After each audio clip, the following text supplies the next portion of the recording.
The clown has no penis. Welcome in. I always forget that little part I snuck in there at the end. We've got an awesome show lined up for you, man. We've got Chris Allen from DeSoto, Texas, joining us this evening. And out on the West Coast, we have our friend Thunder Midget. Yeah. Yeah, man.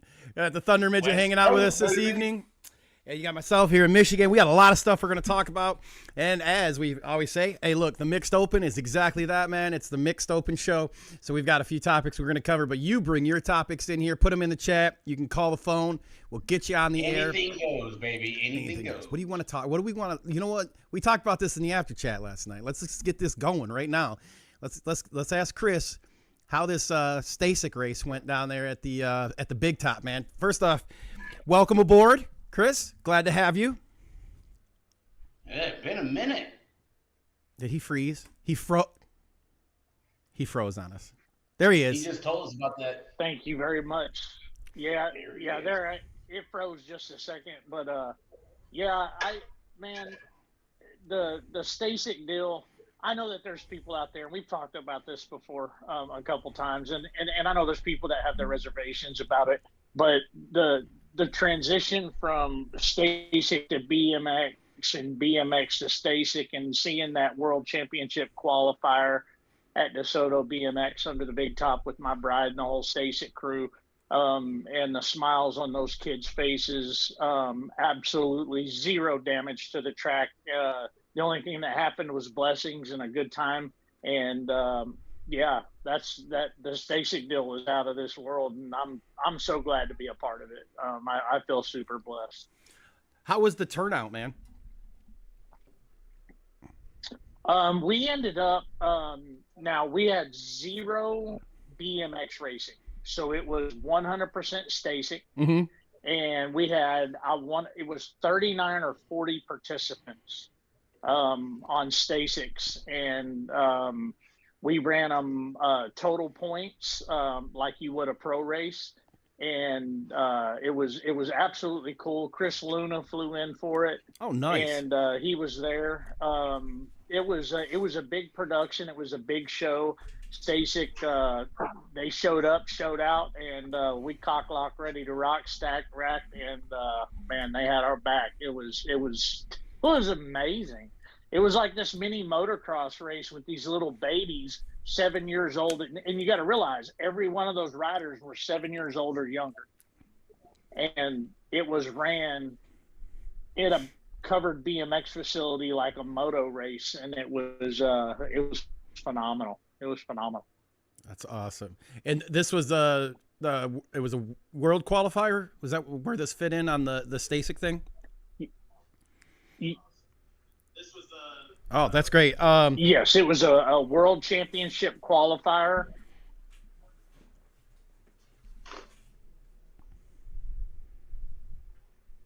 Where's their world's going to be? Sorry, did I freeze again? It's a little bit. What was that, Rick? Where's the Stasic Worlds being held at? I didn't even know they were. I knew because Chris Lynn was saying he's going to be at DeSoto, but I didn't know there was such a thing as a Worlds qualifier for Stasic. I don't. What country is it going to be held at?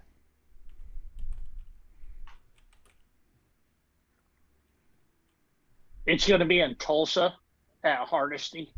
Oh, wow. Okay. Oh, okay. Oh, so the World Finals for Stasic is going to be at Hardesty. Okay. Man, I was trying to think. I'm like, dude, how are you going to fly with a Stasic? You got batteries and controllers, and I was like, wow, that'd be kind of weird getting through TSA with a hyped up freaking Stasic. A bunch of 20-volt batteries, man. They'd be looking at you kind of weird. If I'm not cutting out, if I'm not cutting out and y'all can hear me, we had people here from California, from Montana, St. Petersburg, Florida, from every corner of the country. People were here for a couple of days for it. Wow. And this is obviously you got the Worlds, it's a series. Do you know where some of the other stops are? Yeah, they choose 7 tracks across the country. This is the second year. Last year, I believe there were 10 tracks. This year, I believe there's 7. We're blessed enough to be ranked. They're only top tier 7 track, which basically to get ranked as a top track, you're covered. You have bleachers, concessions, bathrooms, parking, and can put on a complete show. So we're top ranked with them, and we were the 4th stop on the World Championship qualifier tour, and they'll be holding those in September up in Tulsa at Hardesty. Red. So good turnout for the STASIC World Qualifier. What else has been going on under the big top? What other events you guys got going on? What do you got coming up? Ooh, man. Right now, tonight, my bride had a clinic. We've got Berlin Harris later this year, as we always do. We got Tori Nyhog coming in at the end of September, the 1st of October. So he'll run from the last 2 days of September into the first day of October. Super excited to have Tori Nyhog at the track. We got Ray Langford coming in.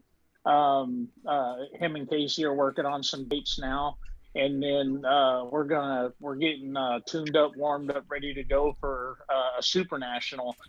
We get the next to last Super National of the year, and normally we have nationals at the very first of the year when we're on the schedule. Mm-hmm. And this year we have the next to the last, and all that's going to do is put our moto count through the roof. And our last Super National we had was 319 motos, and this year we're that was a good one. This one's going to be huge. This will be the biggest race ever in the history of Texas. Nice, very nice. Real quick, some people jumping in the chat. Mike Melvin saying hi, and he says he likes the shirt, Chris. Jim Bosco, he wants to. We've got that on the agenda here in a little while, Jim. We're going to talk about Mike Redmond getting in the Hall of Fame. Nick Valencia, what's happening, my friend? Court Bierman just joined in there. David Blauer, hey, what's happening, man? And also, chat in here. Can somebody get goddamn Rick a cowboy hat? So I got Scott Foster in here, Bucky Einstein. Thanks you guys for joining. And a sombrero. Get that sumbitch out and get that on right now.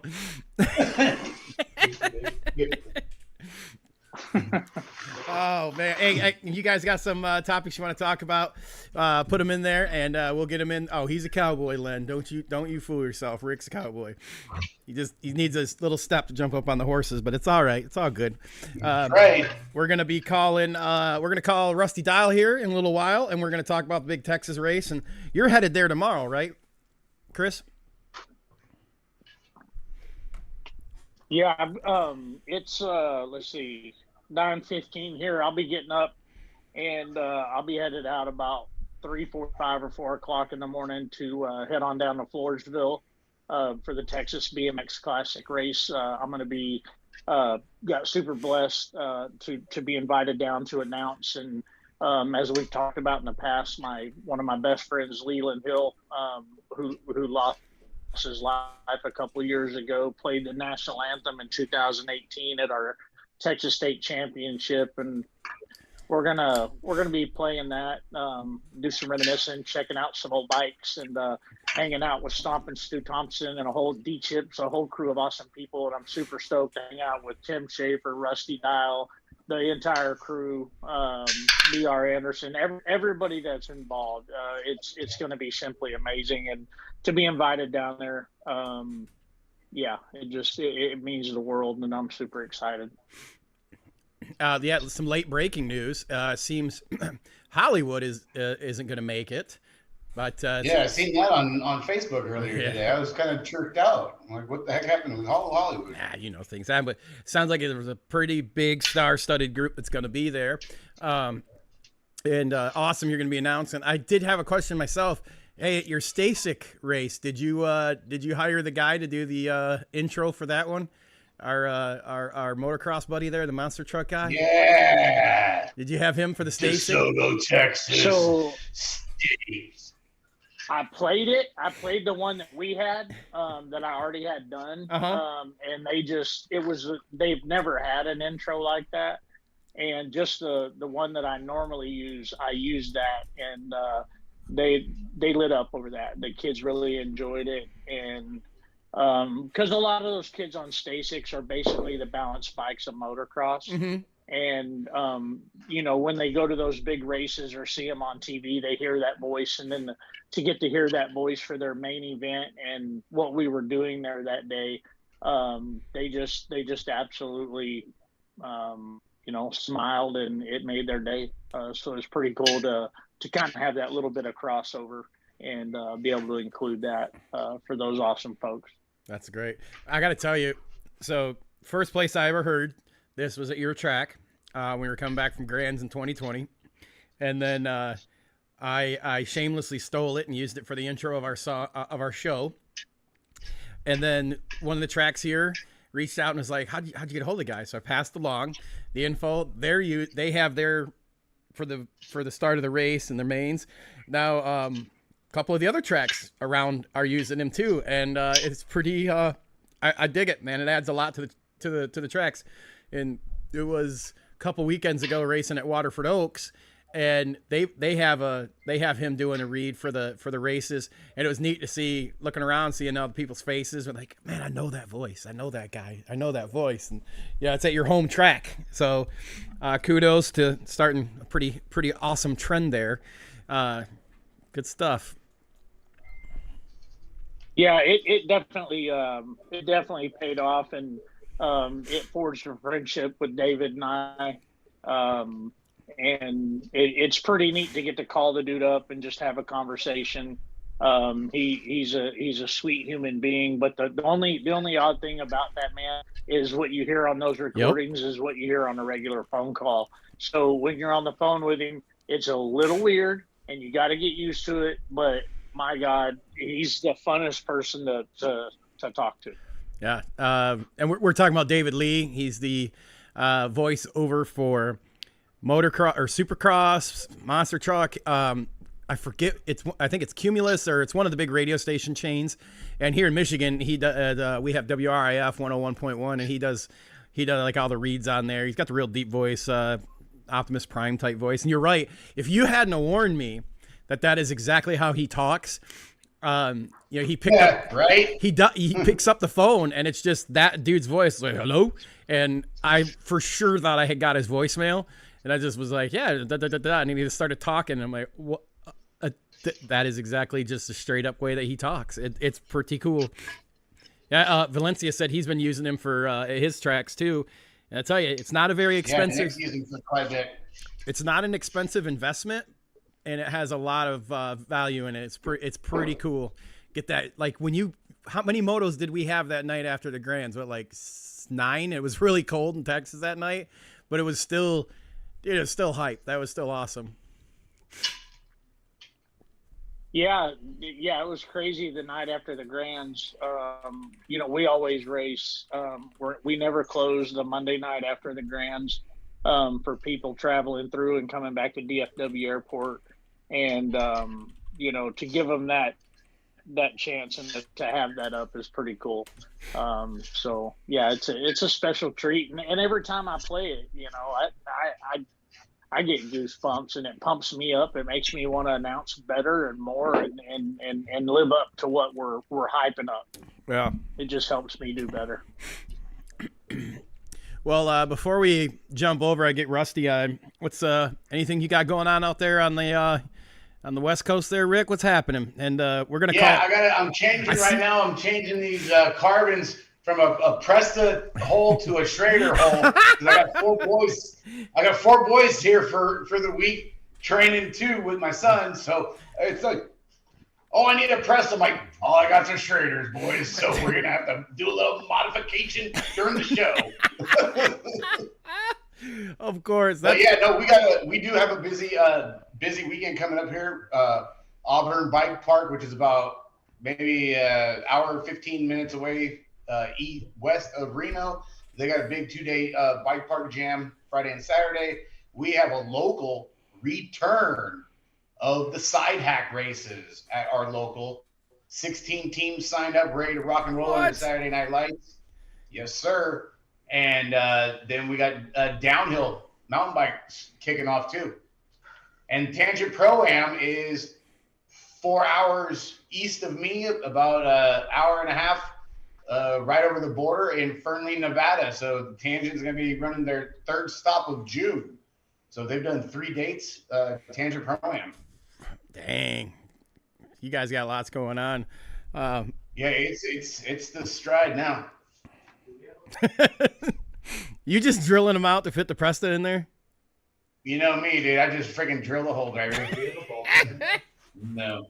The needle thing? Yeah. I think you guys broke the last one. Or check the junk drawer by the sink. I don't know. Whee! Okay. No, we're good. Yeah, we got Reno Nationals coming up in right on. Second week of July with the pros coming back. So we got elite men and women and vet going to be here. So yeah, big West Coast swing again. Here we go. Very nice. Very nice. You said you had the Berlin camp. Are they coming? When is he headed there, Chris? Berlin Harris always does a super camp the weekend leading into the week of the Grands. Okay, so all right. He'll be here right at the weekend before the Grands. It's a Thursday, Friday, Saturday, Sunday. Nice. You got to slip him my number so I can get a hold of him and get him on the show. Not a problem. I can make that happen immediately. Perfect. I'll get a date. We'll get him on here. So he's a great man. Let's see. We give him. You know what? We'll just give Rusty a call here real quick. We'll get him on. It'll be a little early. And let him know we're calling him right now. And hey, look, if you guys got some topics you want to talk about, we're going to talk about them. Right now, we're calling Rusty. We're going to talk about the Texas Classic. Live chat, baby. Live chat. Let's go. Look, it just can't get. Here we go. Here we go. We got phone. We got all kinds of stuff going on over here. Hello. Rusty Da, how are you? Doing well. What's happening? Man, you're live. You're on the show. Thanks for taking time to join. And we've got Chris Allen on with us. He jumped in, and Chris Allen's on it too. There you go. I've got an audience here. Oh man. Well, you can find us on.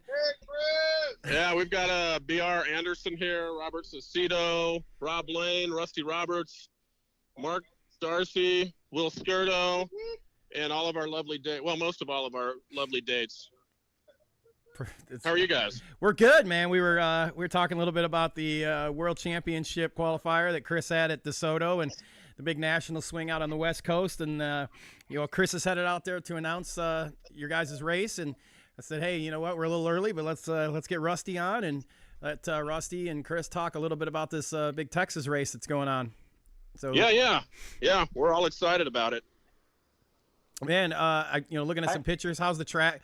How's the track forming up? I saw some pictures. I think it was yesterday or the day before. Things are looking pretty sweet out there. How's the track taking shape? Yeah, I rode around it, put a lap in today. It's it's a little bumpy. If anyone's showing up expecting like a normal USA BMX smooth soil tack type track, you're going to be in for a surprise. But if you raced in the early to mid 80s, late 70s, you'll feel at home. So yeah, it's got a few bumps on it. It's a short downhill track. The turns are going to be really interesting. Primarily the first turn and the last turn, really kind of tight turns. So it should set up for some good turn action, put it that way. Nice. I'm going to get some pictures up here for what you guys are talking about.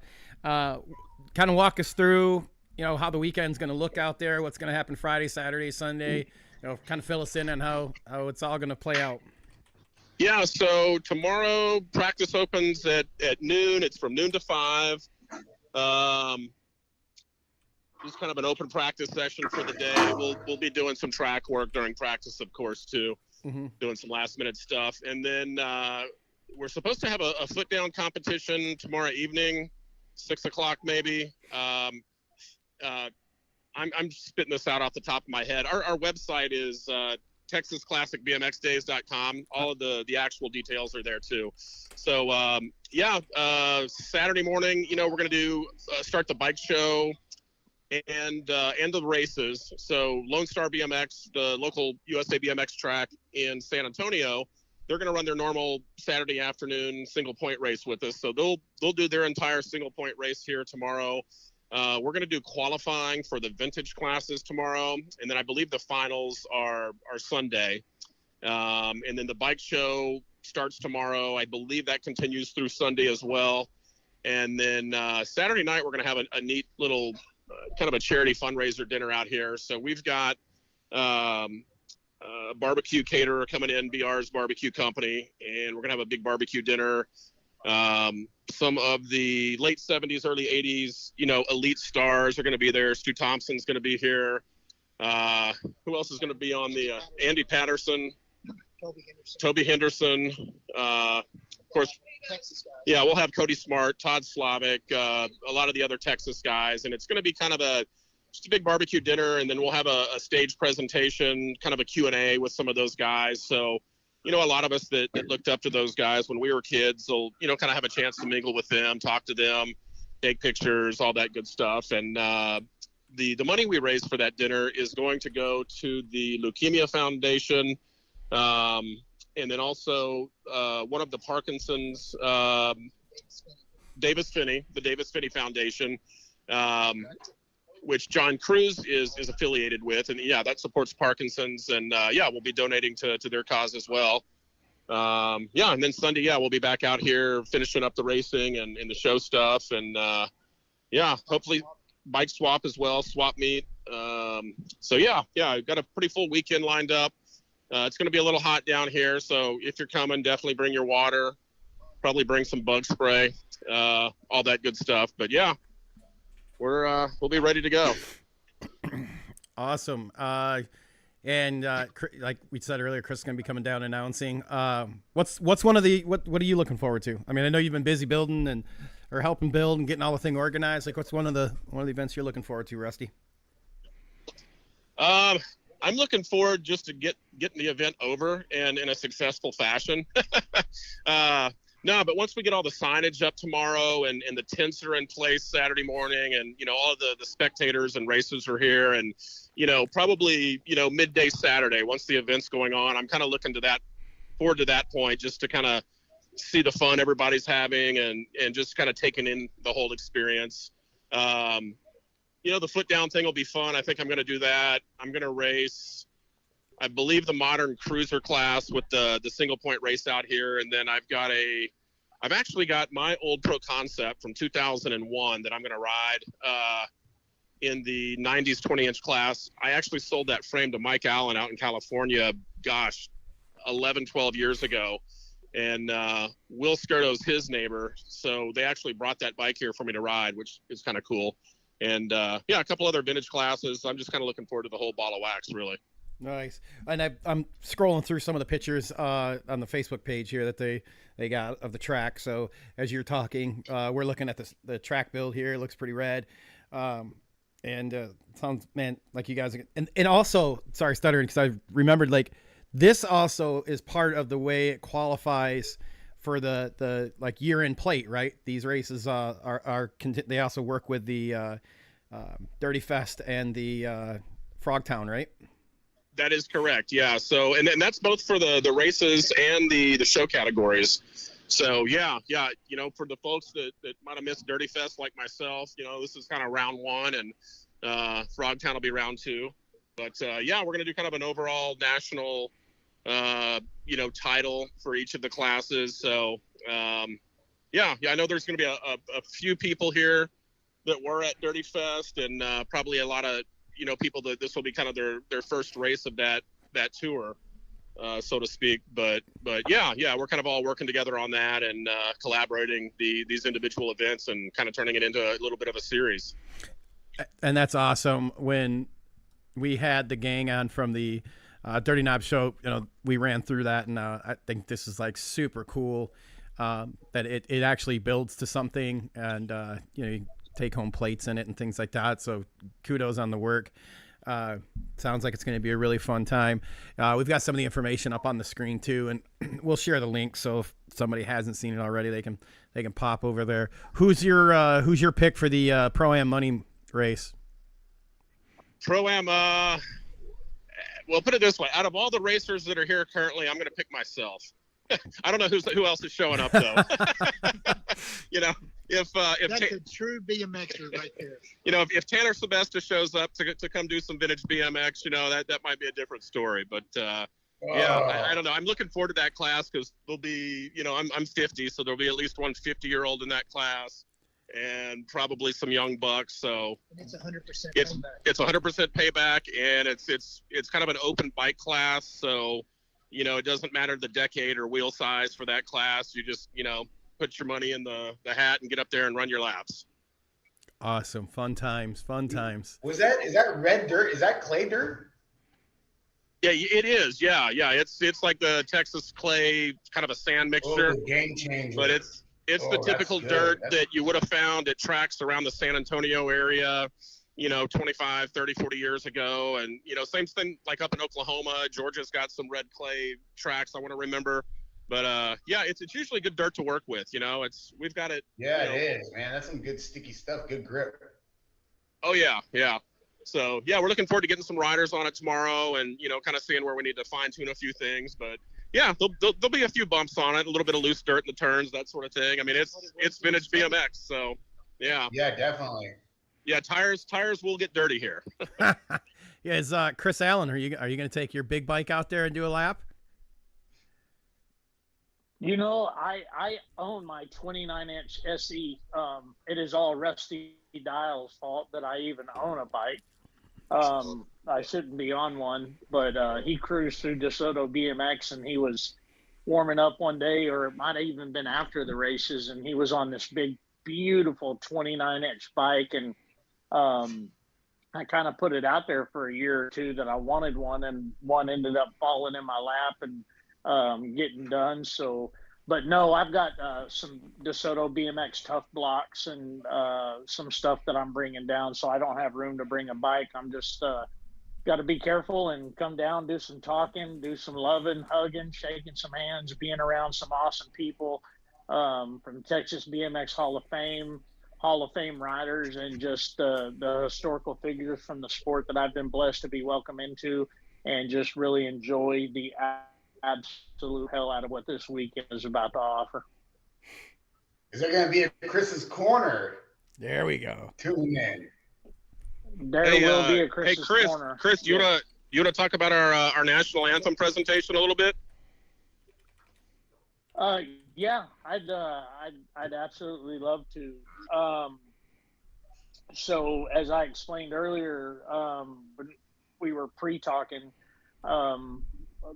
one of our dear friends, one of my closest friends I've ever had in my life, and a man that I just absolutely cherish and adored, that no matter what, and I've got to tell this story real quick. I've got this tattoo that people always ask about that says the ologist, and raising our children together through motocross BMX, or sitting down in his garage and playing guitar.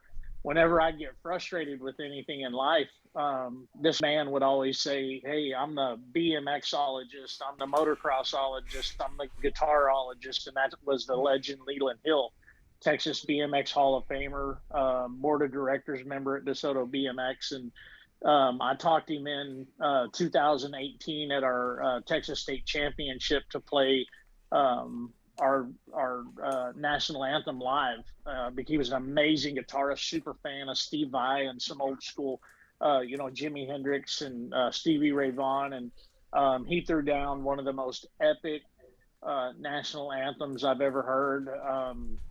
I've been playing it for a long time, and I still get teared up every single time I hear it, because I remember the love and the work that was put into that. And I'm gonna be bringing that down, and we're gonna be playing the heck out of the legend Leland Hill on his rendition of the national anthem. And I hope it brings some love, some hugs, and tears to a lot of people.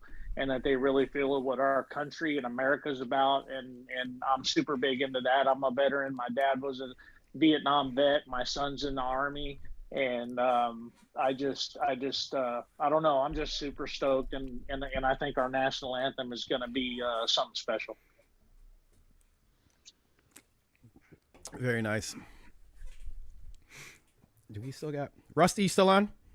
Yeah, we're still here. Sorry. It's like running NASA in here right now. We got all the guests and everything going. I'm glad everyone could join us. You got anything you want to shout out before we jump off, Rusty? Any thanks? Anything like that? No, I would just say, welcome everybody out here that's, planning on coming. We're looking forward to seeing you. First time event. We're doing our best to pull this thing off as flawlessly as possible. But, we might have a few little bumps along the way, some learning curves. But no, we're just looking forward to seeing everybody out here and having a good time, reminiscing about the old days and, having some fun in the present moment too. So y'all come on down. We're waiting on you. Well, we'll be, I know Melissa and I talked, we got to make it down there next year for it.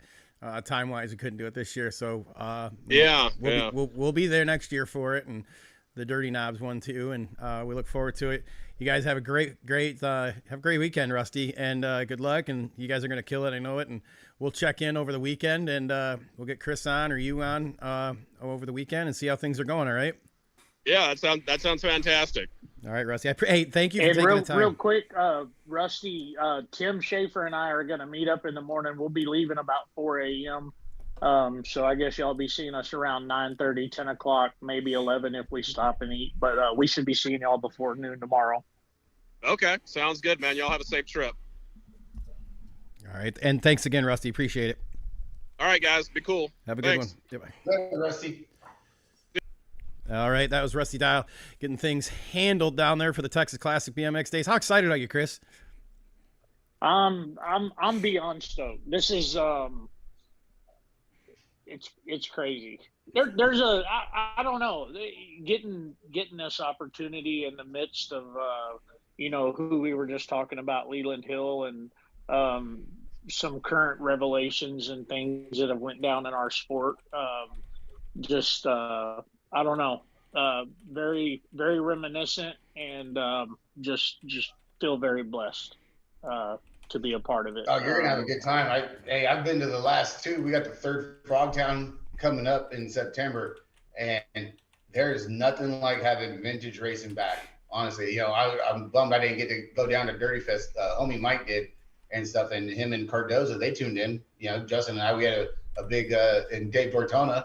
We're all down there, but there's nothing like it, and it's starting to catch on because isn't Tony Stillinger from in Florida? He's trying to get one going on too, isn't he? They're trying to. Yeah, when he was on the ATV show a month or two ago. Yeah, he wants to get one of the down in Florida. Yeah, I mean it's really freaking taking some steam of having these vintage races back.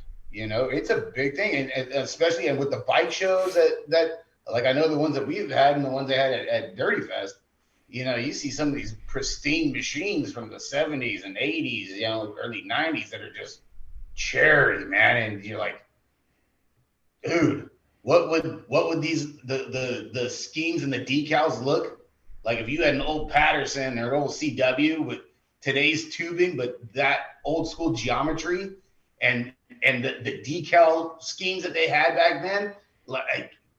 I mean, I just think weird like that. I just think it would be just the coolest thing, mm-hmm.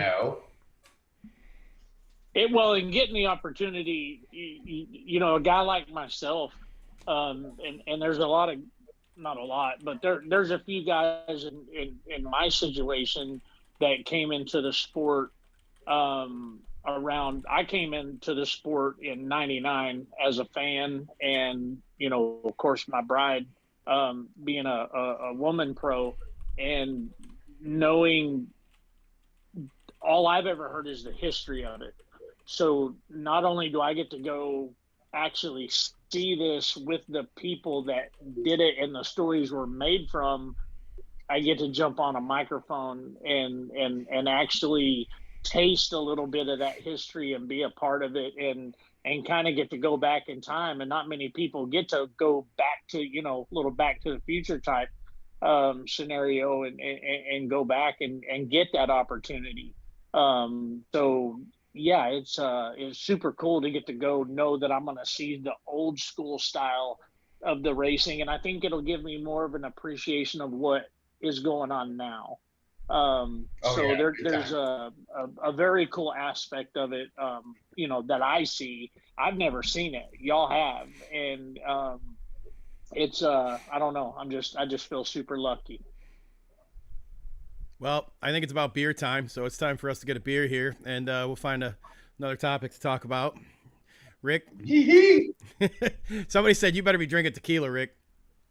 Yo, baby, you gotta go easy on that stuff on Tequila Thursdays there. it turns into a no fun Friday real quick.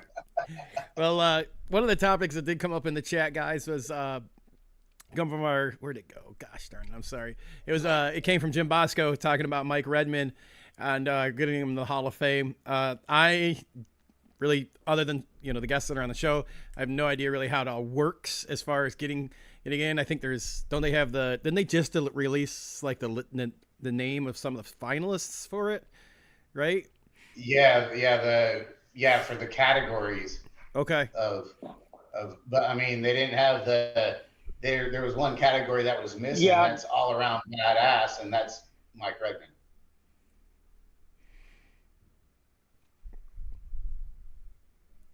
Chris? The nominations for the National BMX Hall of Fame, I believe they closed back in April. It was a date in April or like the 1st of June was when the nomination deadline was that was up that I remember seeing. Somebody can correct me if I'm wrong. I was scrolling through one day and seen the nomination deadline, and I believe it was a couple months ago. So what do you think the chances are that they just skip that and bring him in, or you think they're going to wait and let the nomination process happen and maybe bring him in next year? You think they just skip it and bring him in this year?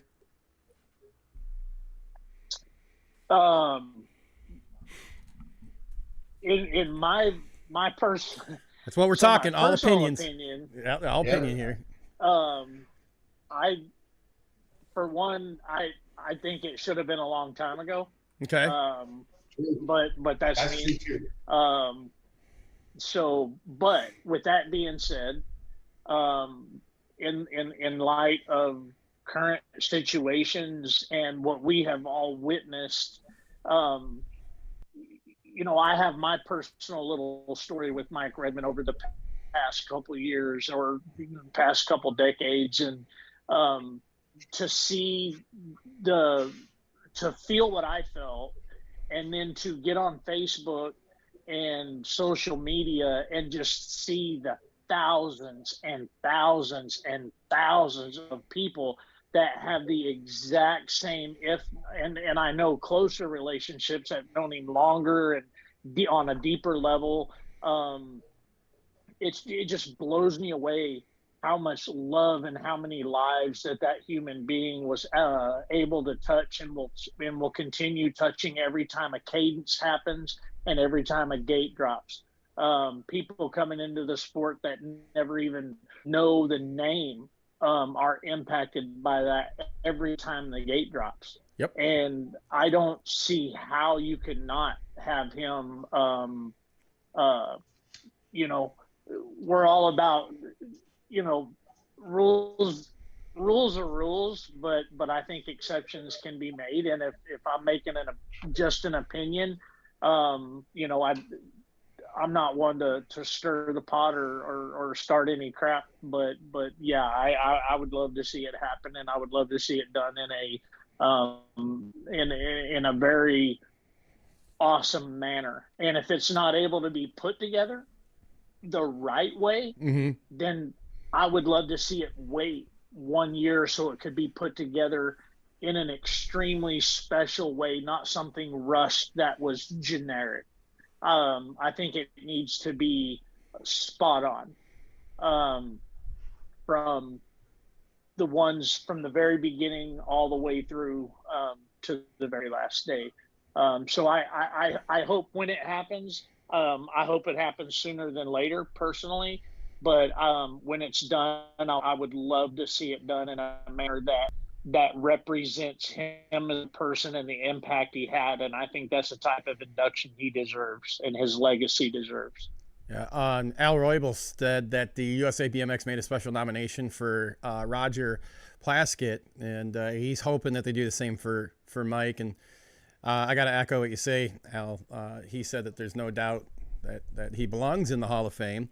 And people are chiming in saying he has been nominated, and I agree with what you said. We got to get him in there. I know. So I kind of was, when he was really, real huge announcing, I wasn't racing then, but you still, even at that time, I was spending a lot more time in the parks and stuff. Like, you still knew about this guy, whether it was through the Redman was it Wave Runner, Rick? Yeah. Yeah. Whether it was that. Yamaha Wave Runner. Yeah. It was that. And the announcing, like, you knew the name. It didn't really matter where you were in the BMX, you knew that guy's name. And then obviously find out it was the voice behind the starting gate. And, you had that. Didn't he drive around with a semi? Like what the sanction has? It was a NASCAR hauler. What? It was a NASCAR stacker trailer. And I forget where we were at or where I was at one time when it rolled in. I think it was like a national somewhere down south, and rolls in with the friggin' Redmond trailer, full-blown deal, opens up the back, then he rolls out a Ford Econoline 250 van wrapped in Redmond. They back out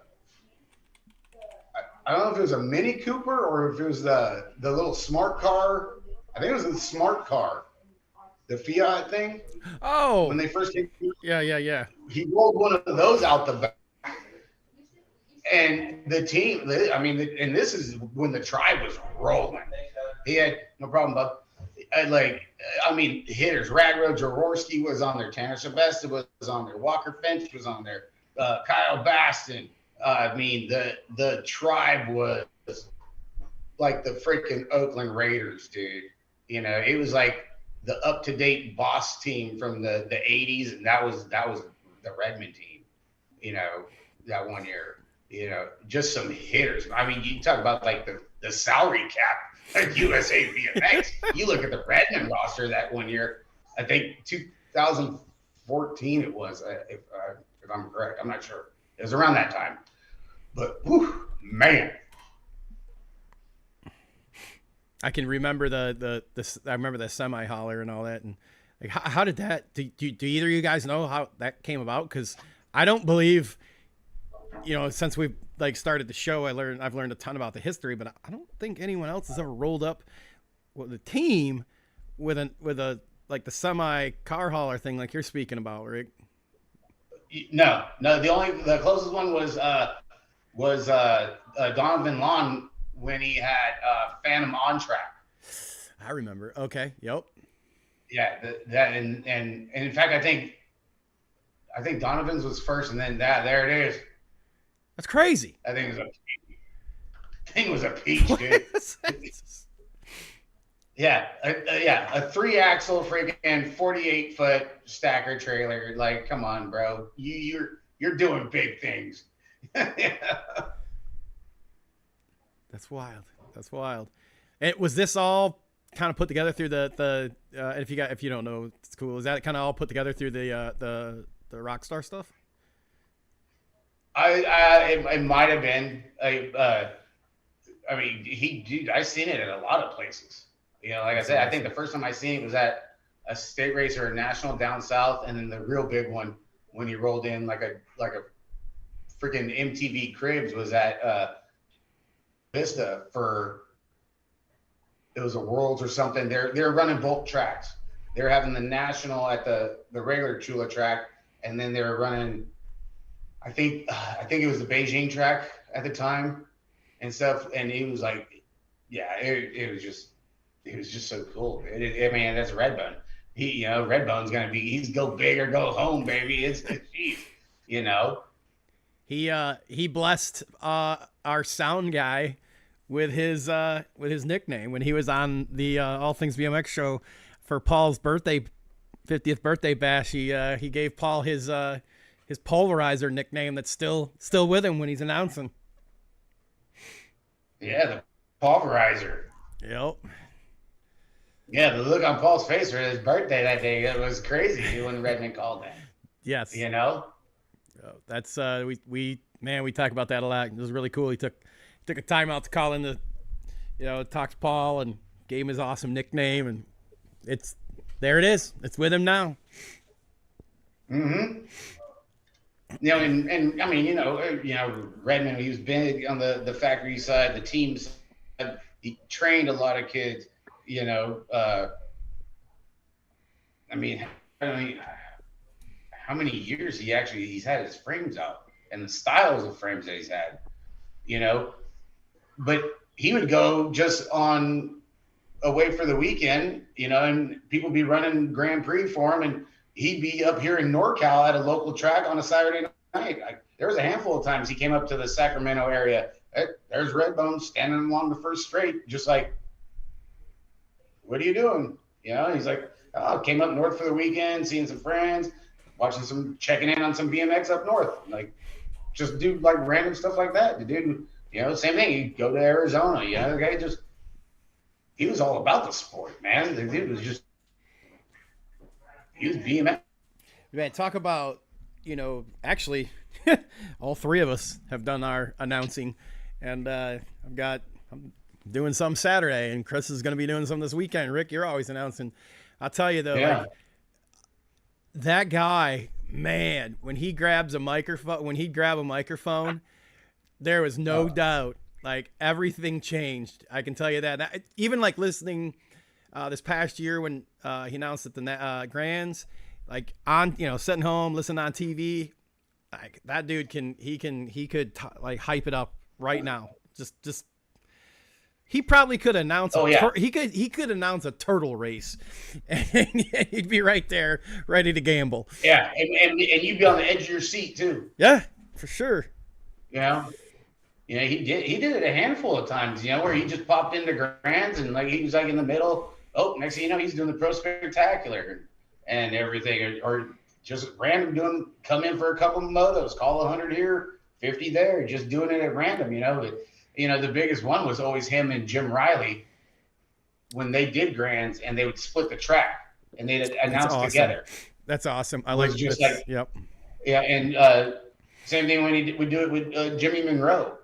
There was some kind of how they clicked, the three of those guys. It was just something. Mm-hmm. You knew business was getting ready to pick up, with them on the microphone. Exactly. Hell, he just I don't know, dude. I broke my tailbone in Bakersfield back in 2013, 14 or 15, something like that, right? Mm-hmm. And this is down in Baco. Metro's got a tower and all this stuff. I went OTB, did a somersault over the bars, landed straight on my butt, shot my tailbone like halfway through my intestines, and I'm just laying on the ground. And I'm in so much pain I couldn't even cry or scream. It was just like that overall burning sensation. I look up and it's Redmond's in my face, and he's got the microphone, and he's like, well, the good thing I can tell you, Carter, is you kept your sunglasses on. And I'm sitting here like, oh my God. I'm in so much pain, and I can't even laugh because that's kind of funny. Sorry.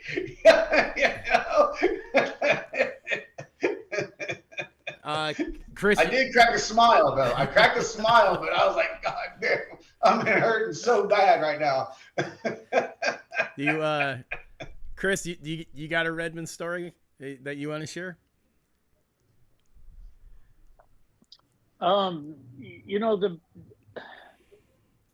The one that I personally have that I am so happy about is when Rockstar was a concept, and they had barely started. They found the location, they were getting ready to break ground, and the Houston Sports Authority came up and Rockstar to figure out really how to run a program and a track. And Holly spent a couple weeks with us, a week with Casey learning. I got to spend a week showing them how to run a track. And the deal was, I want to announce the first race and the first gate drop in history at Rockstar. And they said yes. And so I got to go down there for the opening event. And the very first races that happened, I got to announce. And then Mike Redmond showed up for the pro races. And somebody took a picture, and it's just this silhouette of me standing there with a clipboard, Mike Redmond standing there with a clipboard, and him looking at me. And I know I remember the moment that was happening. Our mics were off, and we were having a conversation. And the words he spoke to me, I'm going to keep to myself. Because nobody got that opportunity just to be alone with him on a tower. And I got to experience what, Grindle and Riley and everybody that's ever got a chance to announce with this man. The pros were coming up, and we were getting ready to start doing some really, really jamming announcing. And I said, Mr. Redmond, here you go. It's your turn. I'm done with this. And he said, no. He said, you got the chops. You can do this. He said, I'm proud of you. I've been listening to you. And, he was just such an inspiration to me, just like Jim Riley and Greg Harrison and Charlie Borland, Eric Grindle, and everybody that's kind of accepted me into that crowd where I'm blessed to be able to walk in and, in certain circumstances and jump on a microphone at a national or the Grands. I usually get on for a few motos at most Grands over the past few years. But having that moment with Mike alone and getting to have those talks and share the mic with him is something I'll cherish till the day that I'm gone. And we'll talk about one day in the sky. But yeah, I love that man very much. He was a good dude. And I'm so heartbroken for everybody that was a million times closer and had these lifelong stories with him. I just can't understand their grief, because if mine is as bad as is with as short a time as I got to spend with him, I can't tell or even imagine what some of these other folks are going through. So my hat's off to them, and God bless Mike Redmond, and I truly love him and miss him. Right. I mean, shoot, I never got to meet him face to face, but just the times talking to him on the phone, and then when he was on the show, the guy had a way of just like, after that, I felt like I'd known him for a long time, and even like everyone here at the show that night was like, God, it's like, yep, just a few. I think 10, 15 minutes he was on. It just felt like you knew him a long time. If you guys got a story you want to share, dude, we'll you can call in, dude. We'll throw you on the air, or you can put it in the chat, whatever. And I'd love to hear some stories from everyone in there. And we got some people I want to shout out real quick. Mike Miller joined, and he wanted to say hi to Chris. He's like, you got my buddy Chris on right now. So how's it going, Mike? And I always keep this right here by me, Chris. Right there. There it is. If you guys haven't got a copy of that bad boy, go out and buy one right now. Get it. Go order it right now. Get it. And it's Al Roybal. He's saying totally Redmond. Dan Harris. Hannes, thanks for joining us. Bombshell Dave. Yelling out Redman 1128. How's it going, buddy? My copy of that book is in my backpack, and it's actually right outside the door. But yeah, I keep Mike's book with me at all times. So after I accepted that role, the new place, like I went back through and read it again. It's a great read, and I recommend everyone go get a copy of it. And that is a unpaid for plug, by the way. Hey, Rick, I don't know if it's MC Silk or if it's Mick Silk. They want to say hi to you. Yeah, Rick. yeah, that's Silky, man. Silky. That's the SoCal Hack Shack shop down there in SoCal. Yeah, he's one of our homies, man. Jamie's a cool dude. Yeah, Harold Ridge is.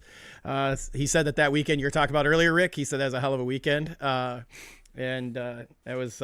He wanted to say that was a fun time. Dan, it's if you want to call in, dude, it's my phone number. Just you can just call my phone, and I can get you on there. Which means if someone's gonna call in, I gotta take that off. Yeah, we got some more topics we'll hit after we kind of clear out the stuff with. Right now we're talking about Mike Redman, and if and you brought up a good point, Chris. Like, I think if they did bring it and do the thing, bring Mike into the Hall of Fame this year where they're at, that'd be great. But to your point, I hadn't really thought about that much, and kind of going through social media and stuff. That you have a great point where like it should be done right, like big, loud and things like that, right? Yes. Yeah. Yes, because he wasn't just not to belittle anybody else whatsoever, but you're hard pressed to find somebody that had that kind of impact on the sport. I mean, I put this little caption on this one picture that I posted, and meant no disrespect whatsoever, but I wrote, "How do you spell BMX?" and I put = Redman. And, nobody can really dispute that. I've never spoke to a human being in the sport in the past 24 years where I've heard a bad thing about the man, and nor that I experienced. It was all love and praise. And so, I think if it's done, it's got to be done right and done with class and done with the right people. Mm-hmm. Yeah. It's got to be telling you, pro spectacular at Grands would be, because that's where, pro spectacular with Redbone on the mic was, dude, you're watching the pro spectacular and talk about, like we said, he'll amp up a turtle race. Now you're talking about the elite men and women, dude, with him on the microphone. It's getting ready to be busy. And that race, actually, when that race happened and Mike was on with Jim Riley and they were doing the Pro Spectacular, I was sitting with my bride, Berlin Harris and Bubba Harris, and listening to Berlin tell stories about Mike during the Pro Spectacular. And to be sitting there with those gentlemen, especially Bubba Harris, Berlin Harris, my bride, and to listen to that and watch it, not knowing it would be the last time that we ever heard him at the Grands, was, looking back on that now, was super special. And hanging out with Mike and Justin Wheat down there in the VIP area, and then actually up by our tent area, Mike and I had a chance to, at this last Grands, we sat down for about an hour, and we just discussed life and what it had to offer and kind of what it was about. And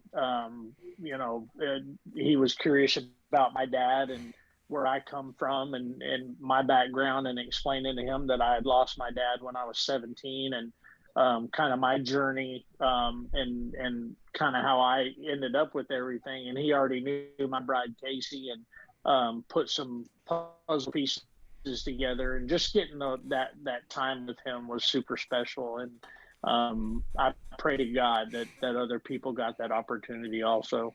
But listening to Berlin Harris, Bubba Harris, and Mike Redman on the mic with Jim Riley and Eric Grindle up there, and just that whole thing going on was, it was mind-boggling.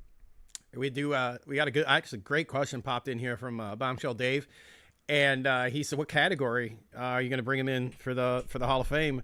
And I know Al had said earlier that they made a special nomination for the Roger, but I don't know if they brought him in as, like, they don't have an announcer category, right? No. Hang on, I had it up here a second ago. So that's a good point. Where would you bring him in at? Like, you guys tell us what you think in the chat. And Rick, you start. Where do you think where would you bring him under? What category? And we'll toss it over to Chris. I mean, that's the thing. I mean, dude, he was like one of the dirtiest players in he was always, people that race against him said he was one of the dirtiest players in the game as a racer. Then he's got the manufacturing side, team managing side, track operator side, the announcing side. It's like, it's got to be like you said, okay, there's no Hall of Fame for announcers and stuff, but is there? I mean, it's almost like for as many titles that Redmond carries is almost like the golden crank of Hall of Fame. Like, ooh, you did it. You all right. You touch every category possible, which a lot of people can't say they have done that. I mean, he's announced overseas for UCI, as well.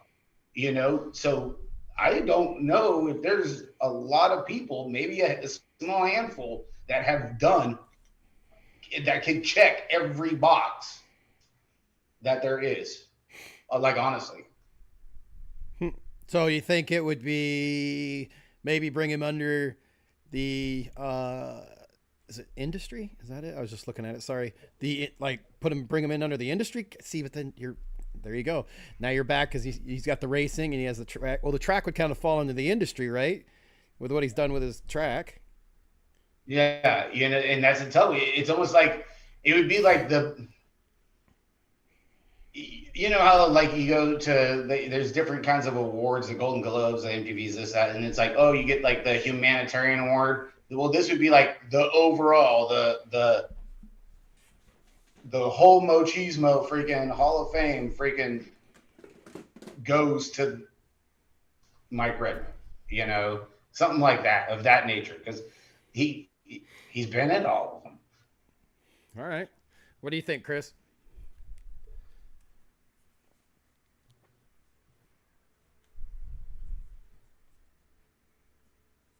Do we lose him? Chris. We'll get back. Okay. Yeah. Buffering. We need the little logo. Yep. Buffering. Yeah. Now you bring up a good point. Oh, nope. There he goes. You there now, bud? Yeah. Sorry about that. All right. What are your thoughts? Where do you think they ought to bring him into the Hall of Fame, or should they have almost kind of like what Rick's saying, like a whole new kind of category for him? Well, okay, so the perspective, let me break it down Texas style, if I may. Absolutely. So I always wanted to be, so you have that country singer Cody Johnson, mm-hmm. and he was tried to be a bull rider, and he became a country singer. And one of the things that I wanted to be a bronc rider and be a saddle bronc rider like Chris Ledoux, and play my guitar and make music and be a rodeo guy. But one of the things that rodeo guys always want to do, when they do everything in the rodeo world, they come in kind of like that golden crank thing, but if you compete in more than one event, and it has to be at least 3, you come in as an all-around. Mm-hmm. And I think it could be looked at as an all-around, some type of to Rick's point, that golden crank, that person that filled every facet of the sport of BMX. What do you come up with? And that was the mindset behind, you have to do it right. And you don't want to rush it, because you don't want to miss anything that was that important. And honestly, I think after that many years, I don't know that you would want to squeeze it in quick. And I hope that don't piss a bunch of people off. It's just a thought process here. I'm thinking on the fly, but I think you really got to step back and take a look at the holistic view of what he brought as a whole, and probably why BMX is still around is because of that man and the people he attracted. And he helped out more than I think a lot of people know, not taking anything from the USA BMX Foundation and what we do in the grassroots and from Rick to you to myself to Coffee Chatter, Cafe Willoughby, everybody who does anything to draw people to the sport. I really think they just need to take their time and make sure that they do that award. And I don't think anybody will ever in the history of BMX be able to do what he did. So yes, I think he deserves his own wall and his own section of the Hall of Fame personally. Sure. You got a couple great comments in here real quick. Billy from Gate 9, he said, why not have wings in the Hall of Fame like UFC does, and have an announcer's wing and those that help grow the sport and so on and so further. Jim said, we can say all we want, but hopefully the USA BMX is willing to put them in. I got a feeling they're going to. And then Mike Miller, there's two things. I missed one earlier because you were talking about him racing, Rick, and Mike had said he raced him a few times. But he's a little older than Mike at the time, and he wasn't dirty. He was a little bit over aggressive, but his goal was to beat you, not crash you. And then Mike said Mike will make it in. If you rush it, there'll be haters whining. It's better to let it happen naturally. It will for sure. And that's another good point right there. That's another great point. Yeah. And then Billy just chimed in. This gives you an option to have more than one entry each year. I mean, that I like that, and with Roger, Linda, and him, it would be cool to have like their own kind of to Billy's point, almost like their own place for the announcers there. Yeah, I mean, something big, because I mean, like you say, but like what everybody says, he touched the sport in so many different ways and directions that, it's like it's the Grand Slam, kind of thing. Mm-hmm. What in the chat? Tell us what you guys think. And Mike Miller says that Chris Allen will be in there also. Yeah, I doubt that, but I appreciate the sentiment, Mr. Miller. But yeah, I'm not a Hall of Fame guy. I just I don't know. I don't consider myself. That's flattering to hear somebody say that, but thank you. I appreciate that, but I doubt that'll ever happen. You're gonna get in there. I mean, it was. You got to figure. I mean, you look at the past. It was what the past 2-3 weeks. I mean, it was like really, if you BMX on a whole lost David and Goliath. With losing Pat Casey, and then that was a big 2 one. weeks later, and he did still young, already did a ton of stuff for the sport. Like he was like a young Mike Redmond. He opened up his backyard to kids and did little camps there. He went on tours, did this, rode for here, rode for there, got titles here, this and there, and it was like, oh man, the freestyle part and park side of BMX lost Pat Casey. Who would have thought? And that was huge, the week and 10 days from that happening, you've seen it. It was just like, it was so big. He meant a lot to so many people. And then as it kind of dwindled down, then we got hit with Mike Redmond, and it was like, man, dude, BMX is just getting freaking hammered right now, dude. Two big ones. Before we want to touch on the Pat Casey, but Valencia had a awesome comment here. He's saying, I hope they name an award after him. For example, the Mike Redmond Lifetime Achievement Award has a really nice ring to it, and I can't agree more. Yeah. He hit the nail on the head.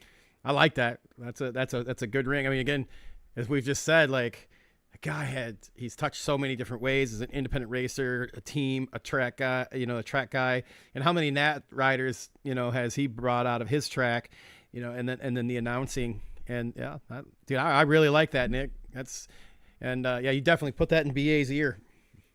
Yeah. I mean, that's why Nick Valencia is who he is and where he's at because of that brain and that thought process. That was some good stuff.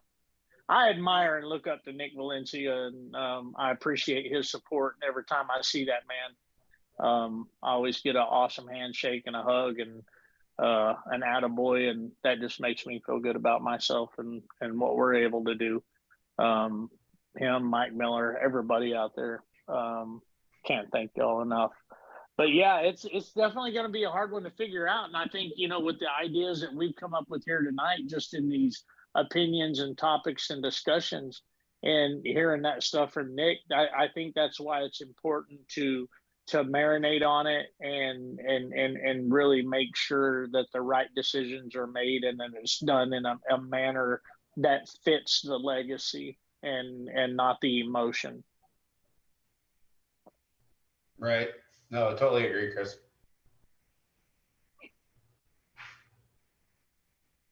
Did we lose our host? No. And host is with the mostest. A host is a pretty loose term here. We'll just call it the ringmaster here of the circus we have going on. Actually, I had to jump off and use the restroom, guys. Luckily, it's only a couple feet that way. Mike Miller joined late. Why is Rick wearing a sombrero? Because he doesn't have a cowboy hat. That's it. That's it. That's it. Yep. Rick, I'm gonna go get you. I'm gonna go get you an actual Bangora actual hat, and I'm gonna have it shaped for you. I'll make sure you have that. I'm gonna get you a hat. I just need to know what size. Chris. I was looking for the only one I could find was my mini hat from the Big Texan when I go to Grand's every year. I look like freaking a little Peabody, dude. I was like, this ain't you're gonna get a real. You're gonna get a real hat. I'm gonna make sure you get one. This one was courtesy of Laura and Melissa for my birthday. Nice. Yep. Hey, you got belt series going down, huh, Chris? Yes. Let's talk some belt series. Yes, that belt series, man. I'm telling you, we started 6 years ago. This will be the 6th year that we get to use the big stage at the Grands to award those out, and I'm telling you, we started with 7 belts the first year, and now we're up to 26. And we got some special awards to give away this year. And Berlin Harris has been a really big part of that. Trinity Services stepped up and does a lot. But that belt series is just something amazing, and I can't wait till that catches fire like that announcing and what we do with David Lee. I think the belt series or something like it is important. And anybody that listens to this that's a track operator or is a co-track operator on a board of directors or whatever, my phone number is 214-864-5653. It's on our DeSoto BMX website. That's directly to my cell phone. I would love to get you in touch with Undisputed Belts, get your track set up.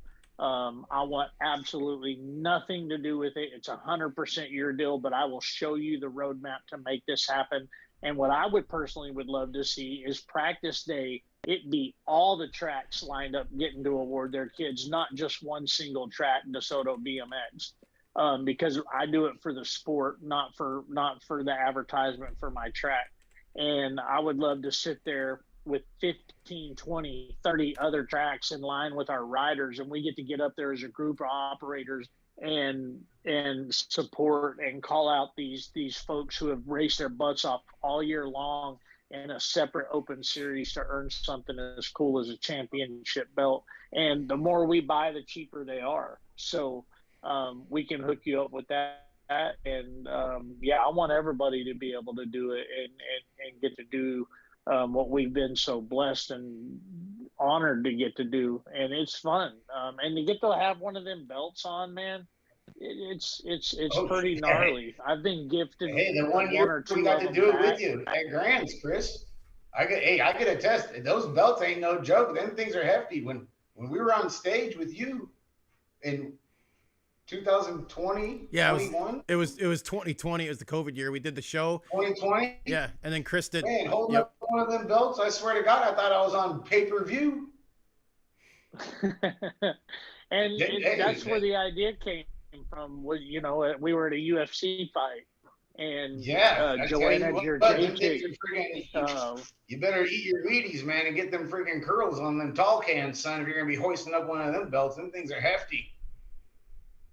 It's definitely fun, and there's a lot of work that goes into it. And now we're down to where we have these little dinky belts and the mid-sized belts and then the big belts. We have belts for Stasics, mountain bikes, little tiny kids, middle-sized kids, the full-size belts, the adult belts. So mountain bikes, dirt jumpers, Stasics, balance bikes, regular bikes. We have them for everybody.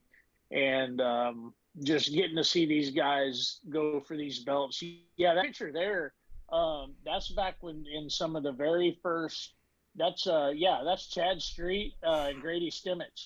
And that was a very first year we did them when we did the black and gold. And we had 7 belts that year, and that was the first year that we did it. And those gentlemen, like Grady's from Louisiana, he was driving in once a month to come race for that belt. And, to have people like that, Chad Street and Grady Stimmitz, battling for those belts once a month is something cool. Looky there. I mean, you got people from Mexico that are there learning the sport of BMX, battling for them. It's just amazing. And I'd love to see that just grow and go to some other tracks and, it'd be more than what it is.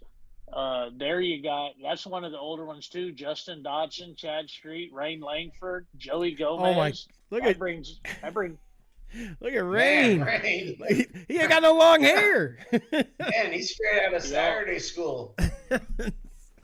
I've known that kid for a long, long time, and that's one of my favorite humans is Rain Langford. He's a good kid and turning into a great man, and he's just a solid human being. You got a clinic coming up there with him, right? Yes. Him and Casey are working out the dates to do a camp, and the moment that I've tried a couple times to talk to a couple people and get some dates lined out. That is not my cup of tea. That's not where my forte is. I screw her schedule up. I screw the track schedule up. I have no – listen, I'm a basket case. I don't know what's going on. I'm about to jump off here in a minute. I'm going to get my bags packed, grab the guitar, make sure I've got some shorts, and get ready to wake up in the morning and head down south to that Texas Classic race. But yeah, I leave the scheduling to my bride. I figured out that my place is on the track, making sure the track's right, making sure the announcing's going, making sure people are having a good time and they got smiles on their face and kids feel important. And I'm following that example right there. That's all I'm trying to do. Right. So. Hey, Chris, when I stepped away, Burke was called, but I missed the call. But he wanted me to let you know that he said, "Tell Chris my son is in Houston for most of the summer, and Dave is going to get his mom to get him over there to get in the race under the big top." Absolutely. Man, we'd love to have them and welcome them with open arms. We'll roll out the red carpet and we'll make sure that it's unforgettable and it'll be an experience that they'll never forget. So yeah, let's do it. Perfect. You have a safe trip, and we do these mixed open things here and there. And next time Rick and I schedule one, I'll message you. And if you're not busy, we'd love to have you back on. Oh yeah. Well, you both of you gentlemen know I can't see the text and the chat and what everybody's saying and who's all on there. Yeah. but you two gentlemen, Justin, Rick, y'all know how I feel about you. We have our relationships, and I love y'all. I appreciate you.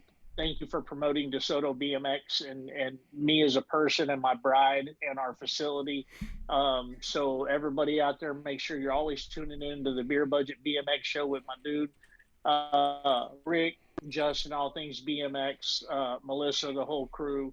And I'm going to say it like I always say it. When you're out there and you see somebody down, lift them up. Give somebody a hug. It'll make you a better person. God bless you. I love y'all. Be blessed and rock on and make it happen. And good luck to everyone. Thank y'all so very much. Big talk right now. That's it. There it is, baby. Thank you, Chris. Come on, son. Oh, We're going to start ripping off shout shirts and out- doing guy shit now. Shout out to my son. Big shout out to my son. I told him we were on the phone right before I jumped on up there in Alaska serving our country in the U.S. Army. He made Air Assault Army MP. He did Arctic Airborne 11 Survival School, and he's just rocking it in the U.S. Army. And thank you, son, for your service to our country. I miss you, and I can't wait to hug and kiss you. And I miss you with all my heart. So Oh yeah, shout out there to you go. Blaine. Tell Blaine we said what's up there, Chris. It's happening, Dad. I will. And we appreciate his I service. All right, Chris, have a safe drive. It was awesome seeing you. We'll chat. And chances are I'll be up. So if I'm up, I'll give you a call when you're on the road. Bye-ya! Right now, baby. All right, it's Chris Allen hanging out with us, man. That's awesome. That's great.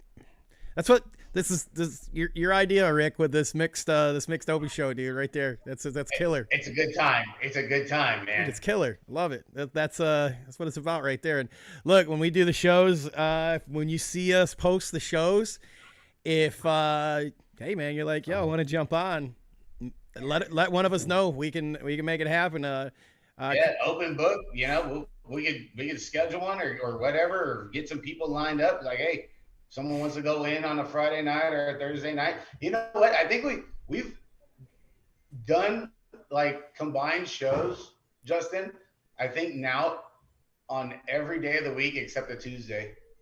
I think it's pretty close. Like it's pretty close. I mean, not to mention just our regular shows, but like together, I think we've done shows on every day of the week except the Tuesday.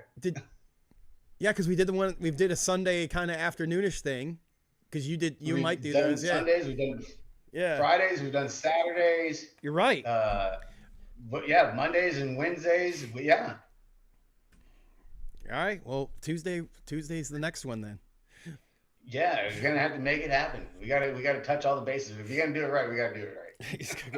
Hey, and like his, my friend here up in Michigan, he says, holy shit, 11:30 and you're still on. He's like, is this the new midnight evening show? Actually, Sean, we didn't start here till is it 10 o'clock, right? Yeah. Yeah, 10 o'clock your time, yeah. Yeah, because Rick had some training to do at his track out on Cali, and then I was down at Waterford, so we're like, yeah, I'll start at 10. That way it's 7 for them, and then hey, Chris Allen hit me up. I think it was like 8:15, and we got him all lined up. So, this is what the show's about, man. Like, let's get on. Hey, talk the some first stuff. one was damn near 5 hours. Oh, dude.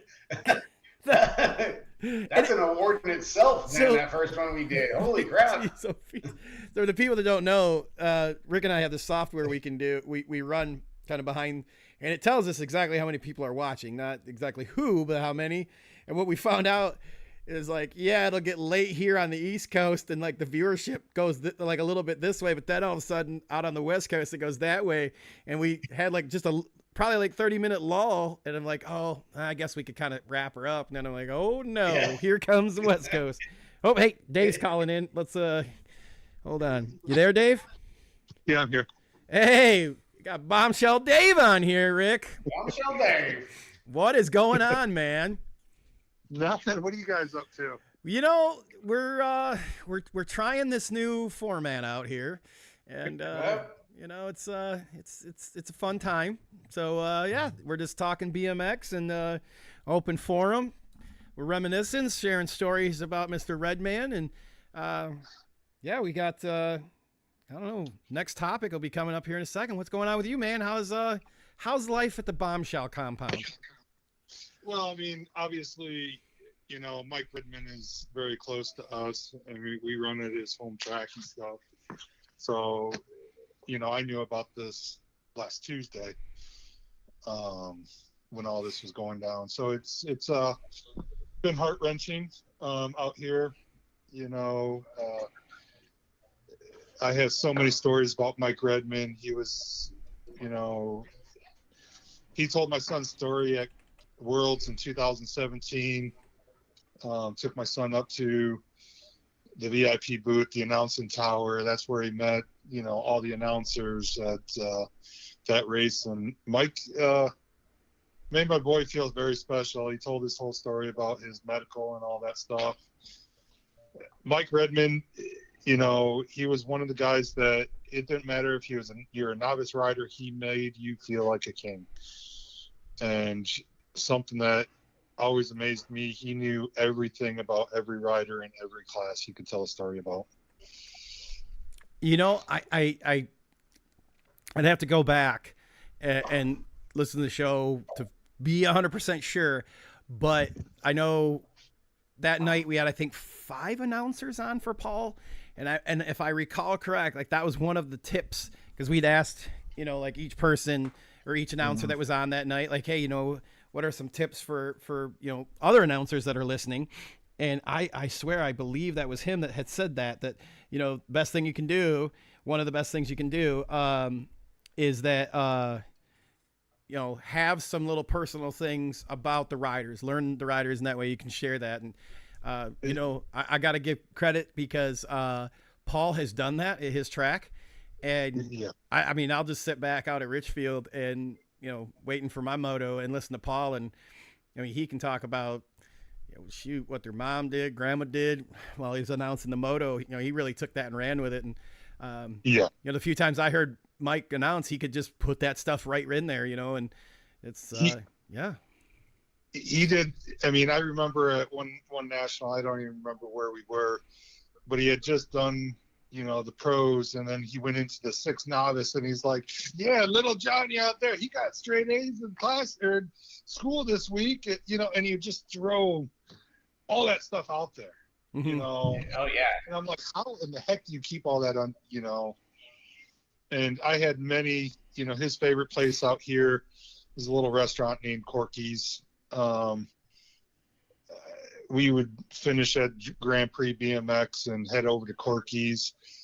And I think my son was maybe 6 or 7. And all of a sudden, me and Mike and Dylan Reeder were sitting there together, and we look down at our clocks, and it's 3 o'clock in the morning, and little D and David are passed out in a booth, sleeping in one of the booths, and we're just sitting there talking.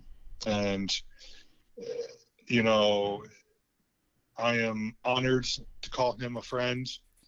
We're doing a lot of things around here, trying to get the track back together, with Austin and Talon, his 2 kids, and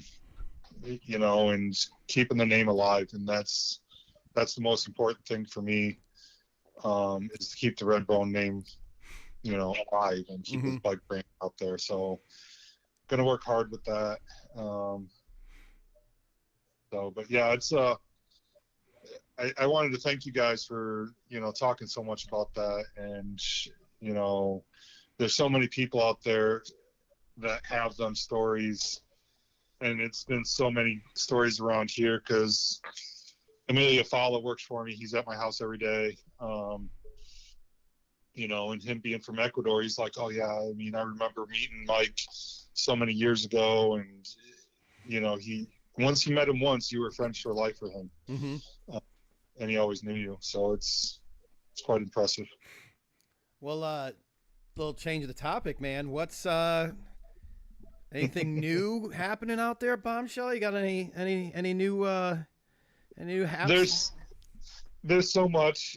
There's a lot of stuff going on. I want to keep a lot of it private. I think me and you talked about it a little bit. Yeah. Oh yeah. Off offline for a little while. But yeah, there's a lot, everything's a new day. New products are always in developing. We got a lot of things, and I think I talked to you about it offline, 9 frames and over 1,000 different setups of bike setups, some new designs that I'm coming out with where you can change bottom bracket height and steer tube angles and a lot of different things on the carbon bikes that a new development that I want to come out with. So working hard on all that, but as everyone knows, developing things at times you get setbacks and you have to go back to drawing boards, and it just takes a long time. Right on. So, hey, by the way, thank you and pass along to Lynn too. We got the box of the swag, and we put together a I don't know the politically correct term, so I'm just gonna say a gift basket for a raffle. We have some of the stuff in there for Waterford Oaks State Race Saturday. Paul and I are gonna be announcing that.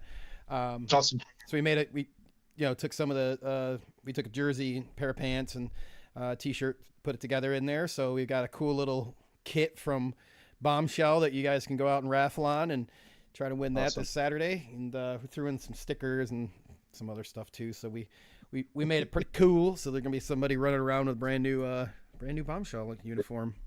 Awesome. Nice. That's cool. And by the way, the hoodies. They didn't go out to anyone. Those were taken by you and Dude, Melissa. there ain't no way I could fit in them. So we were separating everything to put them on, like we organized it all by size. And I'm like, these hoodies are next level. I was like, I don't know what the material, like the material's super cool. And then your print down the middle of the back is awesome. But I'm like, I want one of these, and we're digging through, and she's like, well, I don't think you're getting into small anytime soon. And they're so I had David go through all the swag stuff, and I said, hey, put together a box and make sure it's about this weight, and we'll send it off. And he put all that together for you, so I couldn't even tell you what was really in there. We love it because you guys are you're kicking us over the smaller uniform stuff, and that doesn't necessarily fit into a prize pack that well, because most of the time it's adults when we're doing the trivia. But what we've been doing with them is either like the raffles like we just talked about, or like when we're doing this if we're there and we're doing like an ATB thing, we'll ask like a TO or somebody that's a volunteer at the track, like if you got a new kid that doesn't have the pants or a jersey, like send them over here. We'll just keep it on, like no big deal, just send them over. And if we've got a size, like there you go, and like look, now you got to go buy your next bike from that company. Yeah, and that's why I sent those pants and jerseys, just so you could do stuff like that.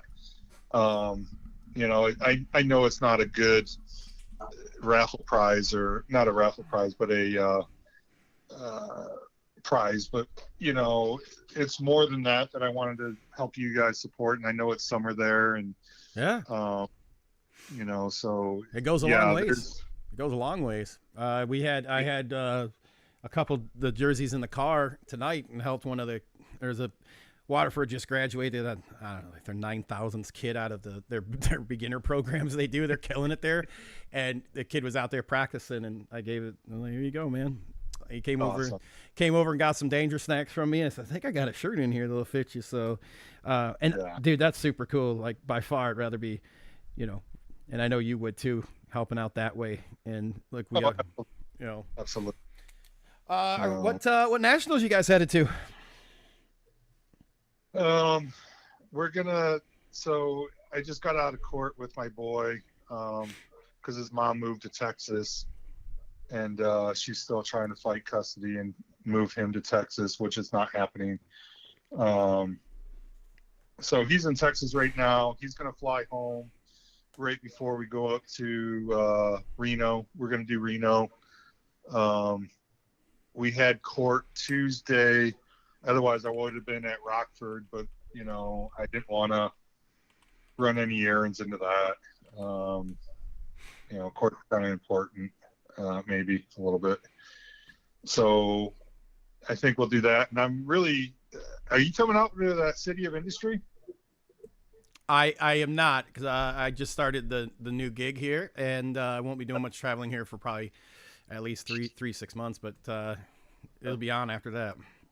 Yeah, because I mean, I don't know, City of Industries like 30 minutes from the factory here, you know, and I mean, you got Supercross, you got everyone right here. Yep. So I think that could be a really cool one. Mm-hmm. And hopefully we all get together and do something cool there. So we'll obviously do that one. And I would like to try to do South Carolina at the end of the year, and then obviously Grands. So awesome.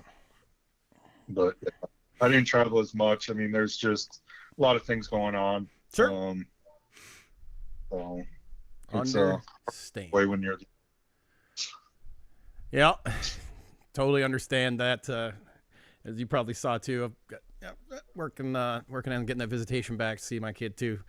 Yeah. Oh yeah, fun stuff. Having a lot of fun back at the bike track, and glad you guys are on board with us, and happy to hear from you. Yeah. And you know, you guys have anything for me? Obviously, I'm not talking a whole lot about business because it's not. I didn't call in for that because you know. You guys pulled some tears out of me. They just gotta wait. Well, tell you what, when you get the new frames in that you're talking about, we got to get you on and you know, have them there so we can show them off, and because those are from what you were saying, it's really cool. And I know you don't want to give too much away, so I'm not going to say too much. I don't want to give too much away either. But hey, I don't know if you've seen a lot of the custom paint ones that we're doing right now. We got a guy that's in town here, and he's doing phenomenal work of just one-off paints. I'm getting ready to do a Marine Corps edition one because my son is bound and determined to go win Grands. So I said, well, if you're going to win Grands, I'm going to put you on a custom edition Marine Corps Orca. And after this week, I've changed it, and there's going to be Redbone 1128 on there. That's the time he died, was 1128. So I'm going to put a Redbone 1128 on the new frame in memory of him. So yeah, I'm excited for this new bike. It's at the paint shop right now, and they're going to do some Marine Corps Desert Digi print on it, and do a real cool Marine Corps edition. And I don't know, my son's kind of designed it. I don't know if he's putting my rank on it as a mass sergeant or what, but I'm excited about it. Man, we're excited to see it. Make sure you send me over the pictures so we can get it up on the page. Cause I'm yep, I will. Fucking terrible at going at and just cruising social media. Yeah, terrible. Hey, one of your teams, Daniel Hannes.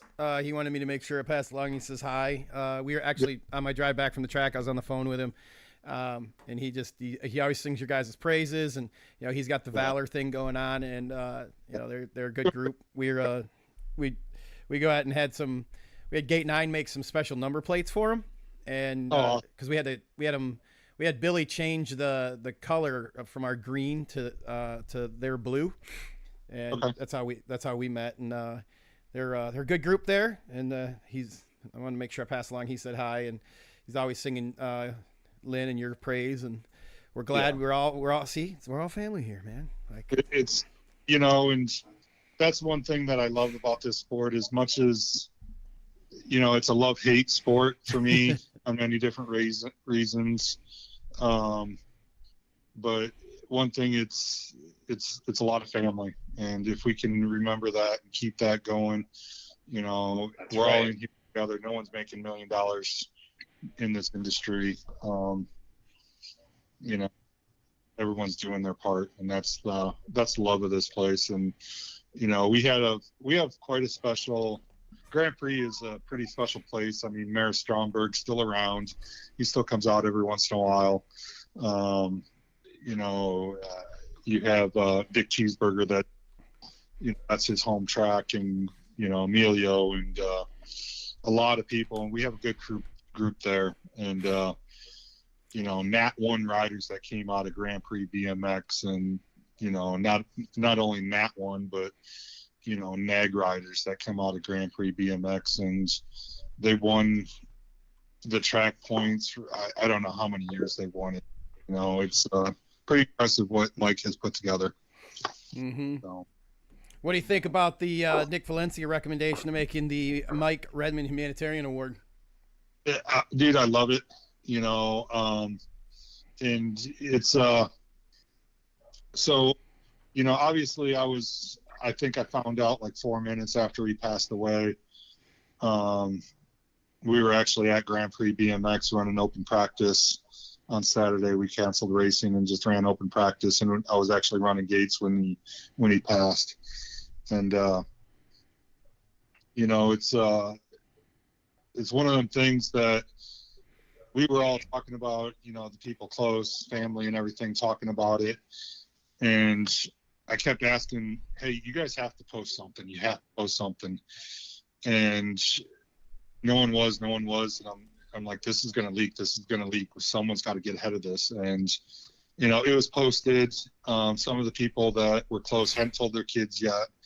I know Dylan Reeder had called me and said, hey, because me and him were in contact, and I called him, or I think I texted him at Rockford, minutes after Red's death. And he went to little Dylan and said, hey, do you want the bad news now or later? They're getting ready to run mains. And he goes, later. Little D ran off, and someone came running up to him, like, feet away, and showed him their phone. Little D took off running to the trailer and just started crying. Oh, yeah. Mike Redmond was family to a lot of us. Is the BMX world knows, and I just had the pleasure of live next to him and have a day-to-day conversation with him that is near and dear to my heart. And there's long stories behind Redmond and Bombshell and whatnot, and I mean that's a whole nother show. But I like to say that I bridged a lot of that and brought that family back together, along with many others. And so yeah, it's an interesting one, and I appreciate all you guys letting me tell the stories and getting this out. Oh yeah, definitely. Anytime, man. And we'll like we've said earlier, Rick and I got these planned out all over the place. So when we get the next one planned, we can bring you in like we did Chris, bring you in, hang out, and just talk some BMX. But I appreciate you taking some time and calling in and watching the show, Dave. Yeah, all the time, and I don't know why I don't watch the Beer Budget as much as I want to. I don't know if it's the timing or the date. It's got to be. It's always the timing, man. It's always the timing. I can't even keep up with my own show, Dave, so don't feel bad. No. Look, I love listening to all you guys. I love all you guys, and it's I love hearing things, and I always make little comments here and there. But one last thing, I know you talked to me before about doing a couple shows about theories, and yep. I want to get in on that because, there's so many theories out there, different things that people think these bikes are indestructible and you can't break. And then 6 months later, they break a bar and go, why? Well, you crashed and you took metal off. I want to pass that word out, and I want to get them words out. All right. So when you guys do that show, I like that. That's a good one for a good mixed open show. I like that. That's a hell of an idea. Yeah. So, I mean, there's that one. And then I think, Justin, you were talking to me about a sponsorship one. Yes. So, yeah, I'll kind of touch on that real quick. I want to say thanks for joining Dennis. He's the oldest Top Grom at Richfield. He just got the award the other week. Dennis Yabera, Yogi, goes around, hits the national scene up. Yep, thanks for joining. But, yeah, so the sponsorship one was actually brought to my attention by Gus down at Profile. And when I was down there for, I think it was Oldsmar, we were kind of sitting there, and I just a repeat for you, but we were kicking this idea around, and I'd like to hear from the people listening, watching. Put in the chat what you think about this idea, and if you got thoughts on it, throw them in there because I'll write them down. But the thing is, the idea is a sponsorship show is to bring in like Gus, bring in Dave, bring in a rider or two that sponsored a pro, bring in some people from the other side of the industries and things like that, and kind of have a round table and discuss the truth the truth of sponsorships, and discuss how if you're going to approach, and last night was a great show. I don't know if you got to catch it or not, but Joe that's doing the Hollow Fly Florida team, his approach to the whole idea of gaining the sponsors is totally a different direction than what you typically hear in the sport, and kind of like, all right, now we'll talk about the kind of just the BS that's out there about sponsors, right? Then this is the reality of what it is, and let's talk about how you benefit in manufacturer and how manufacturers benefit with riders and how that really looks, and just kind of peel away all the bullshit. Because look, you go on social media right now, and there is a whole bunch of 40 to like 55-year-old guys that got sponsors. You ain't got no goddamn sponsors. You got supporters and you got discounts. Like, you can't be running around being like saying things because like sponsors give you things, and then that's the stuff you'd like to talk about. Like, what does it really mean to be sponsored? What does it mean to be supported? What are people getting?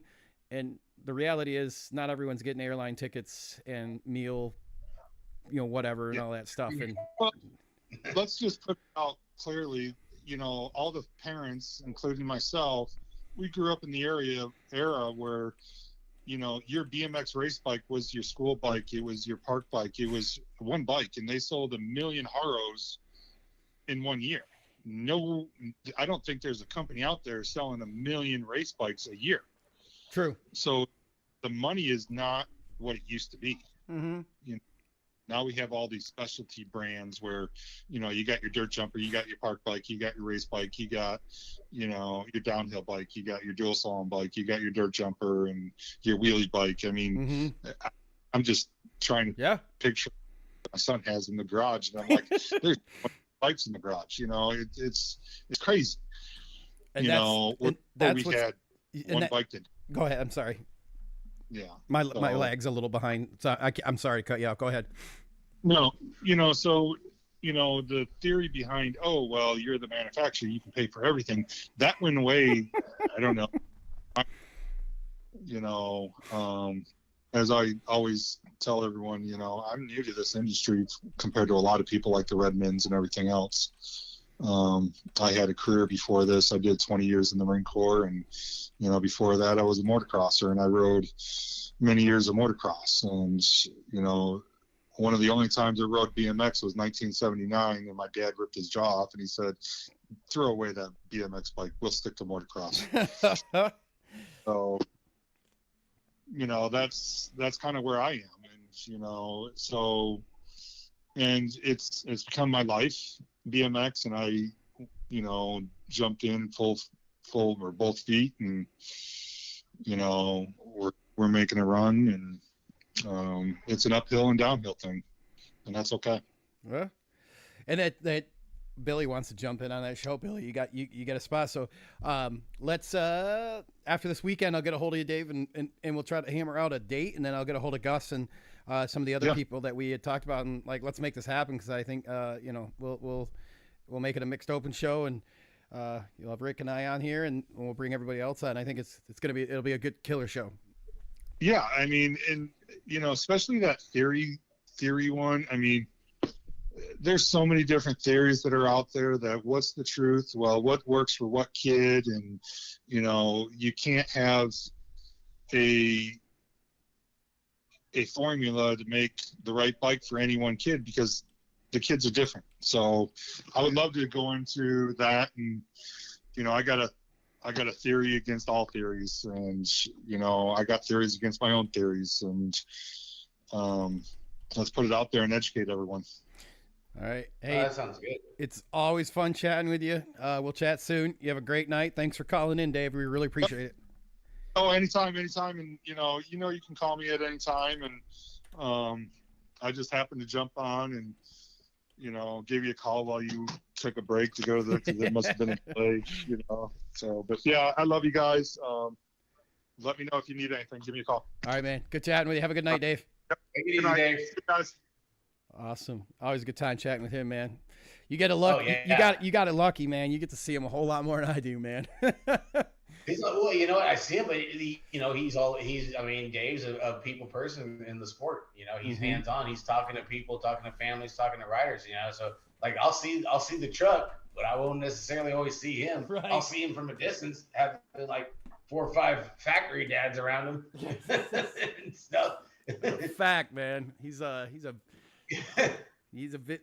I don't know. When we went to the Vegas race last year, the early one, I think it was the February one. He's like, not doing this, not doing that. I'm just, here to hang out. Dude never not had a bike in his hand, wrenching on it, doing this and that. Like the whole time. About as quick as when he got done saying it, and he had people coming up to him. Yeah. He's like, just here to hang out, gonna have a good time, this, that, and man, I'll tell you what though, the guy he talks to everybody. It was really cool. He gave us some spot to hang out. That's when we did those trackside videos. Filmed. Yeah, that was the one I didn't get to go because I got COVID like 2 days. That's before. right. Yeah. That was a lot of fun. Man, what else you guys want to talk about, man? Like, I think I might have missed a phone call here. Hang on a second. If I did, I'll get back with you here. I'm over here running goddamn NASA. I'll tell you what, I'm running it better than that submarine. Ching.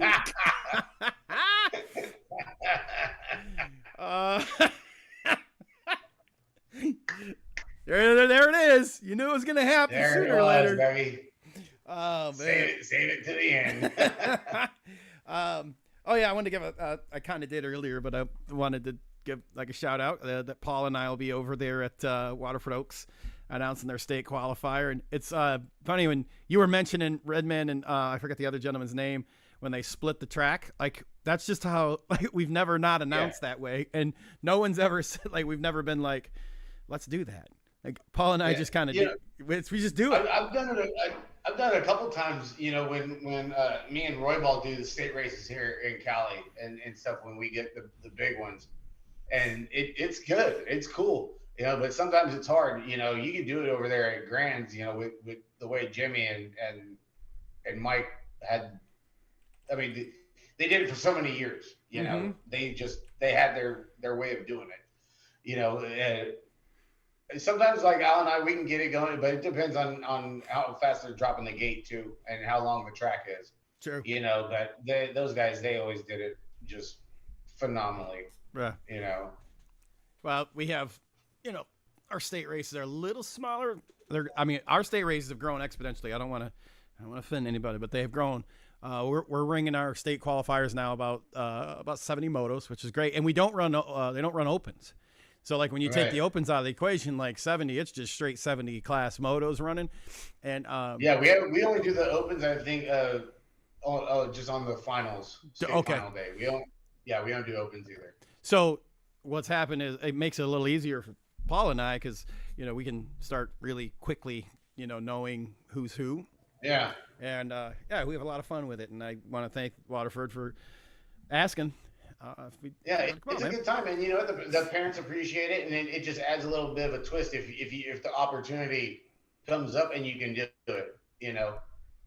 Distance of the track, and if everything's flowing good and you get a good little momentum, then you could definitely work it in.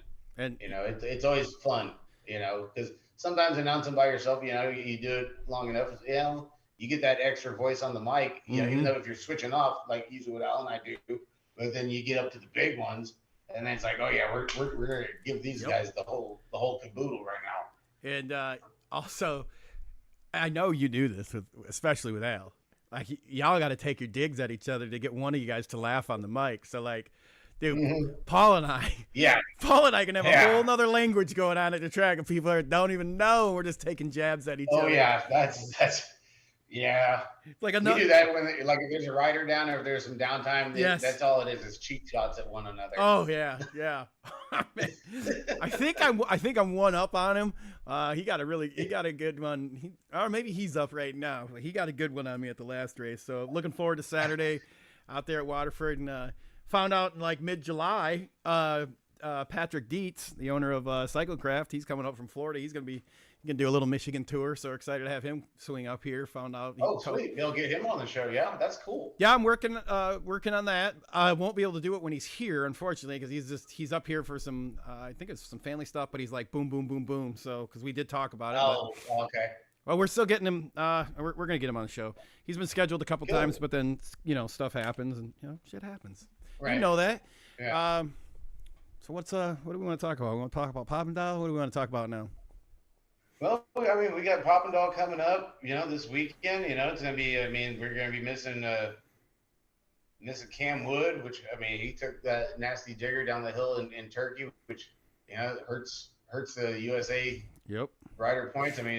We're struggling enough as it is on the rider count that we get, and him going down is definitely a big one. A lot of our riders have been taking a lot of diggers. Lost Anthony Picardo. He actually just had elbow surgery for shattering his elbow over there in Turkey too. And he was coming up hard. Shivy been putting in a lot of work. The girls are looking good. We still got Elise. Felicia's gonna be there. Skittles has really been putting in the work. Peyton Ridenhour is gonna be in the mix. Delaney Vaughn, our girls, we got a good number for the girls' side. It's the guys' side that we were struggling on. But still, it's gonna be a burger. I think we still got Jay Smooth, I believe. Yeah. Smith over there, Raw, and Cam Larson.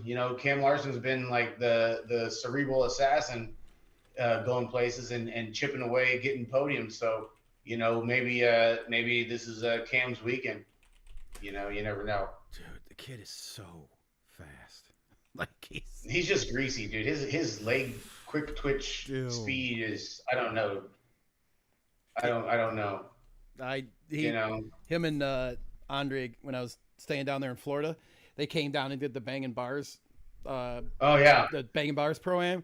That guy has like whole nother gear, man, and like you see him out there with all the elites. He's not even as he's a little smaller than them guys. But God dang, is that kid fast? Well, that's the thing. He's so undersized, but the guy's got a motor on him. Hey. Yep. I don't know. I don't know what to say about it. He's there. He's been chipping away. He's knocking on the door really hard, and maybe he gets a breakout weekend. Like the same thing with Cam Wood. Once Cam won Bogota last year, Cam just escalated, just went boom straight to the top, and just hadn't skipped a beat since. The one thing is, we don't know how long Cam's actually out for, and I don't think really anybody knows how serious he's hurt too, so that's the other thing, we don't know how long he's out for. I was just looking at the entry list on UCI's site for Poppendale this weekend. This is just the entry list, but it's pretty freaking stacked right there. We've got who do we got? Okay, so here we're in the United States right now. We got James Williams is over there, Popovich, Polk, Braylon Kemple, Spicer Cole, Cedric Cade, Bramer's over there. I haven't got that's some good hits right there. Yeah.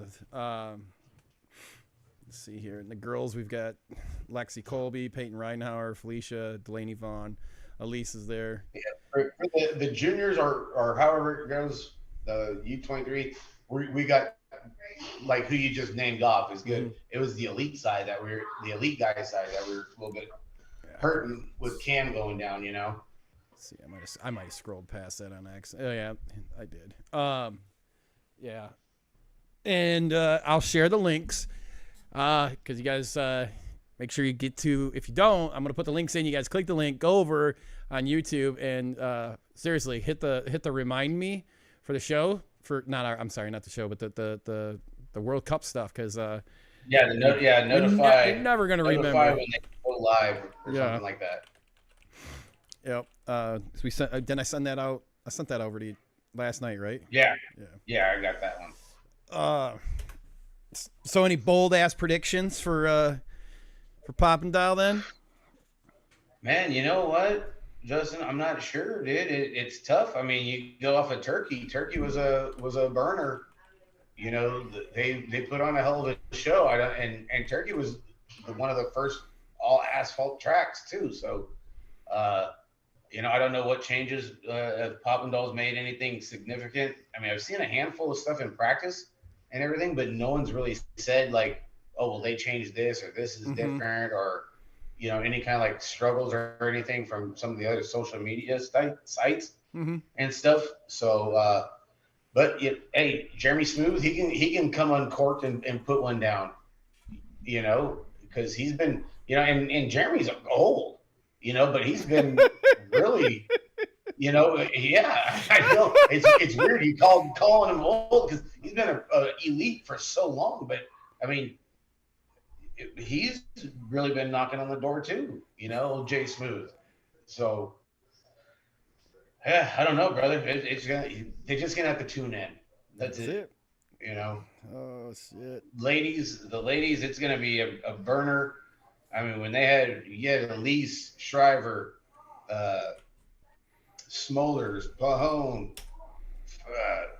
Felicia, if she's all the way 100%, Molly Simpson from she's holding down Canada, man, and I don't think she's left Europe for like the past 3 months. I think all she's been doing over there is training. You got Keeman, Sylvan, Bodie Turner, Trey White, all we can go on and on, bro. And it's just you're gonna get those quarters and semis, and it's gonna be stacked, and they're taking 4, and you're like, oh god. It's like, why? Why this one? There was a couple of them where we had 3 USA riders in I think it was either a quarter or a semi, and it's like, oh shit. Yep. I just got the links in there too, you guys. So if you click on those and then you just go on and you hit the notify, so that way you're not gonna miss it. And it's a lifesaver too, because you're gonna be busy, you're gonna be doing stuff, and this is always nice to it's hard to keep going back and checking and seeing if it's on. It's just it's a hell of a lot easier to get the notify thing. Well, I'm gonna tell you my bold ass prediction, all right, is it's Spencer Cole. That's who I'm going with. Going with Spence in the juniors or what is it? Is it junior? Isn't he U23? Or U23? Hey, he's on fire, man. He put one down that one weekend, the second weekend in Turkey. Yep. And he's been putting in the work, and old Spence, he's like Bacardo, the poor guy can never just catch a break. He'd be running in the mix and get tangled up with something, and he goes down, and then he's out for a couple months because of just an injury. Here we are. Here's the elite men. I just got it pulled up now. Let's go. Let's check this out. So we've got, like you said, Cam Larson, Joe Lito. I always call that dude the singer of whatever that band was. It's Joey Leto, and then Corbin's there, Smith's there. So those are our 4. That's who we got running this weekend. Tell you what, Joey's a burner too, right there. He's been putting it down. He is, yeah, because he's been in a lot of B mains, and he actually got into the last main on the second day of Turkey too. Let's see, man, you got to take a pick. So you got Larson, Leto, Sherrod, Smith. Who are you picking? I'm gonna have to go with the homeboy of Larson. He's a Cali boy transplanted to Florida, so I'm gonna have to take the camera. All right, I'm gonna go with Smith, and this is why, because his dice have been selling like crazy. Yeah. You know, it's funny. I sent you that link, right? And I was like, hey, man, if you saw this stuff from his little, or not little, but like his website, you know? And tonight, when we were hanging out at the track tonight, one of the guys I was riding with, he's like, man, it'd be cool if we had those dice that guy's selling, because we were sectioning a spot in the track. And I'm like, you're actually right, man. It would be kind of cool to have them right now. So that's I got Smith, man. I'm going with Smith. Nice. Yeah, that's an honest pick too. And you're taking, okay, so I'm writing this down. That's JT's pick. Rick Carter's pick over here. He's going with the Caminator. All right. Let's see how that's going to. We're locked in. We're locked in on the picks here for Poppendale, for the Americans. Rick's got Cam Larson. I'm going with Smith. And man, you know what? Now that we're talking about his website, I'm going to go and pull it up real quick. You go ahead and kill some time for me real quick. Yeah. Let's see what else we got. Well, you know what? Commensal dropped their carbon frame. Bro, man, what do you think about that thing?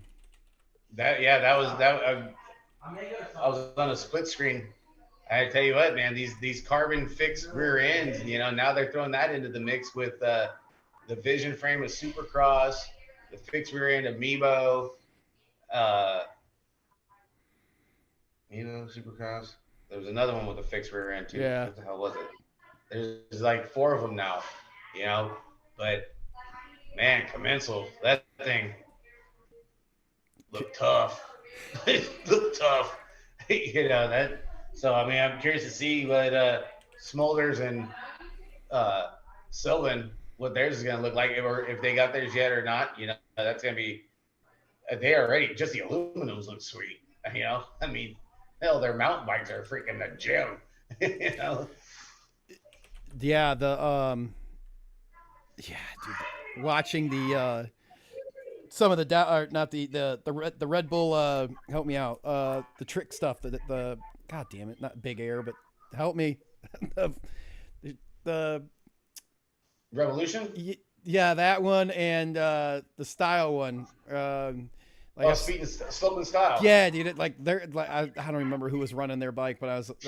They did like a bike check on it, and I'm like, ooh, right, that thing's filthy in a good way. Yeah, here it is. There it is right there. Yeah, and it just the way the rear chainstay and the bottom bracket looks upper. It's like the bottom bracket's low, but the lower rear chainstay is lower. Or something, like the squattiness of it is just, I don't even know, man. All right, we got to have a talk about this. This is unacceptable right here. You got to get that oversized. Yeah, I thought that would have been a little bit more beefier. Yeah, they look nice though. They look nice. Yeah, there's just something about it. The way that, you know, it's weird how they got the carbon has that hydroform aluminum look to it too. At the same time. Yep. How you not putting oversized forks on that though? I don't know. I don't know. Yeah. Even just for the picture. My OCD's kicking in. It's got to be freaking for aerodynamic reasons, I guess. They probably took the thing to the wind tunnel. Absolutely. I mean, look, it's got vents on it right there for cooling. Yeah, you know, got to cool down the carbon because they're going so damn fast. Oh shit! Let me jump back over here. I had where is this? Let's go here. So this is Jeremy's new website here. This is what we were talking about with the dice. You pick your rhythm pack out. You know, if you only got 4 or whatever, you can just take the one out and like throw them down and go do it. And it's pretty neat. He's got some some other things in here. I know the BMX Rocks, the Mo, he ordered some stuff from him. Right, Big Mo. Evidently, like shipping's on point. Like the stuff's coming in fast. So he was saying, I was asking him about it because he ordered this lock thing right here. He said it came real quick, but really cool. Like he's got the shakers, the lock, and I mean, Good for him. Like, I think this is I think it's an underserved area, to be honest with you, dude. You know, like some one-stop shop. I mean, families and parents of kids are always looking for training stuff, training tools. I mean, you can't go wrong. I mean, that's a good market side of the sport to come out with stuff like that. You know, I mean, Jeremy's been training for years and training kids. I mean, they got the Acre Ranch going on over there. So I'm digging the ankle wedge packs. Underutilized thing right there at the gym. Big time. What is I ain't figured this out yet, so maybe you can explain it.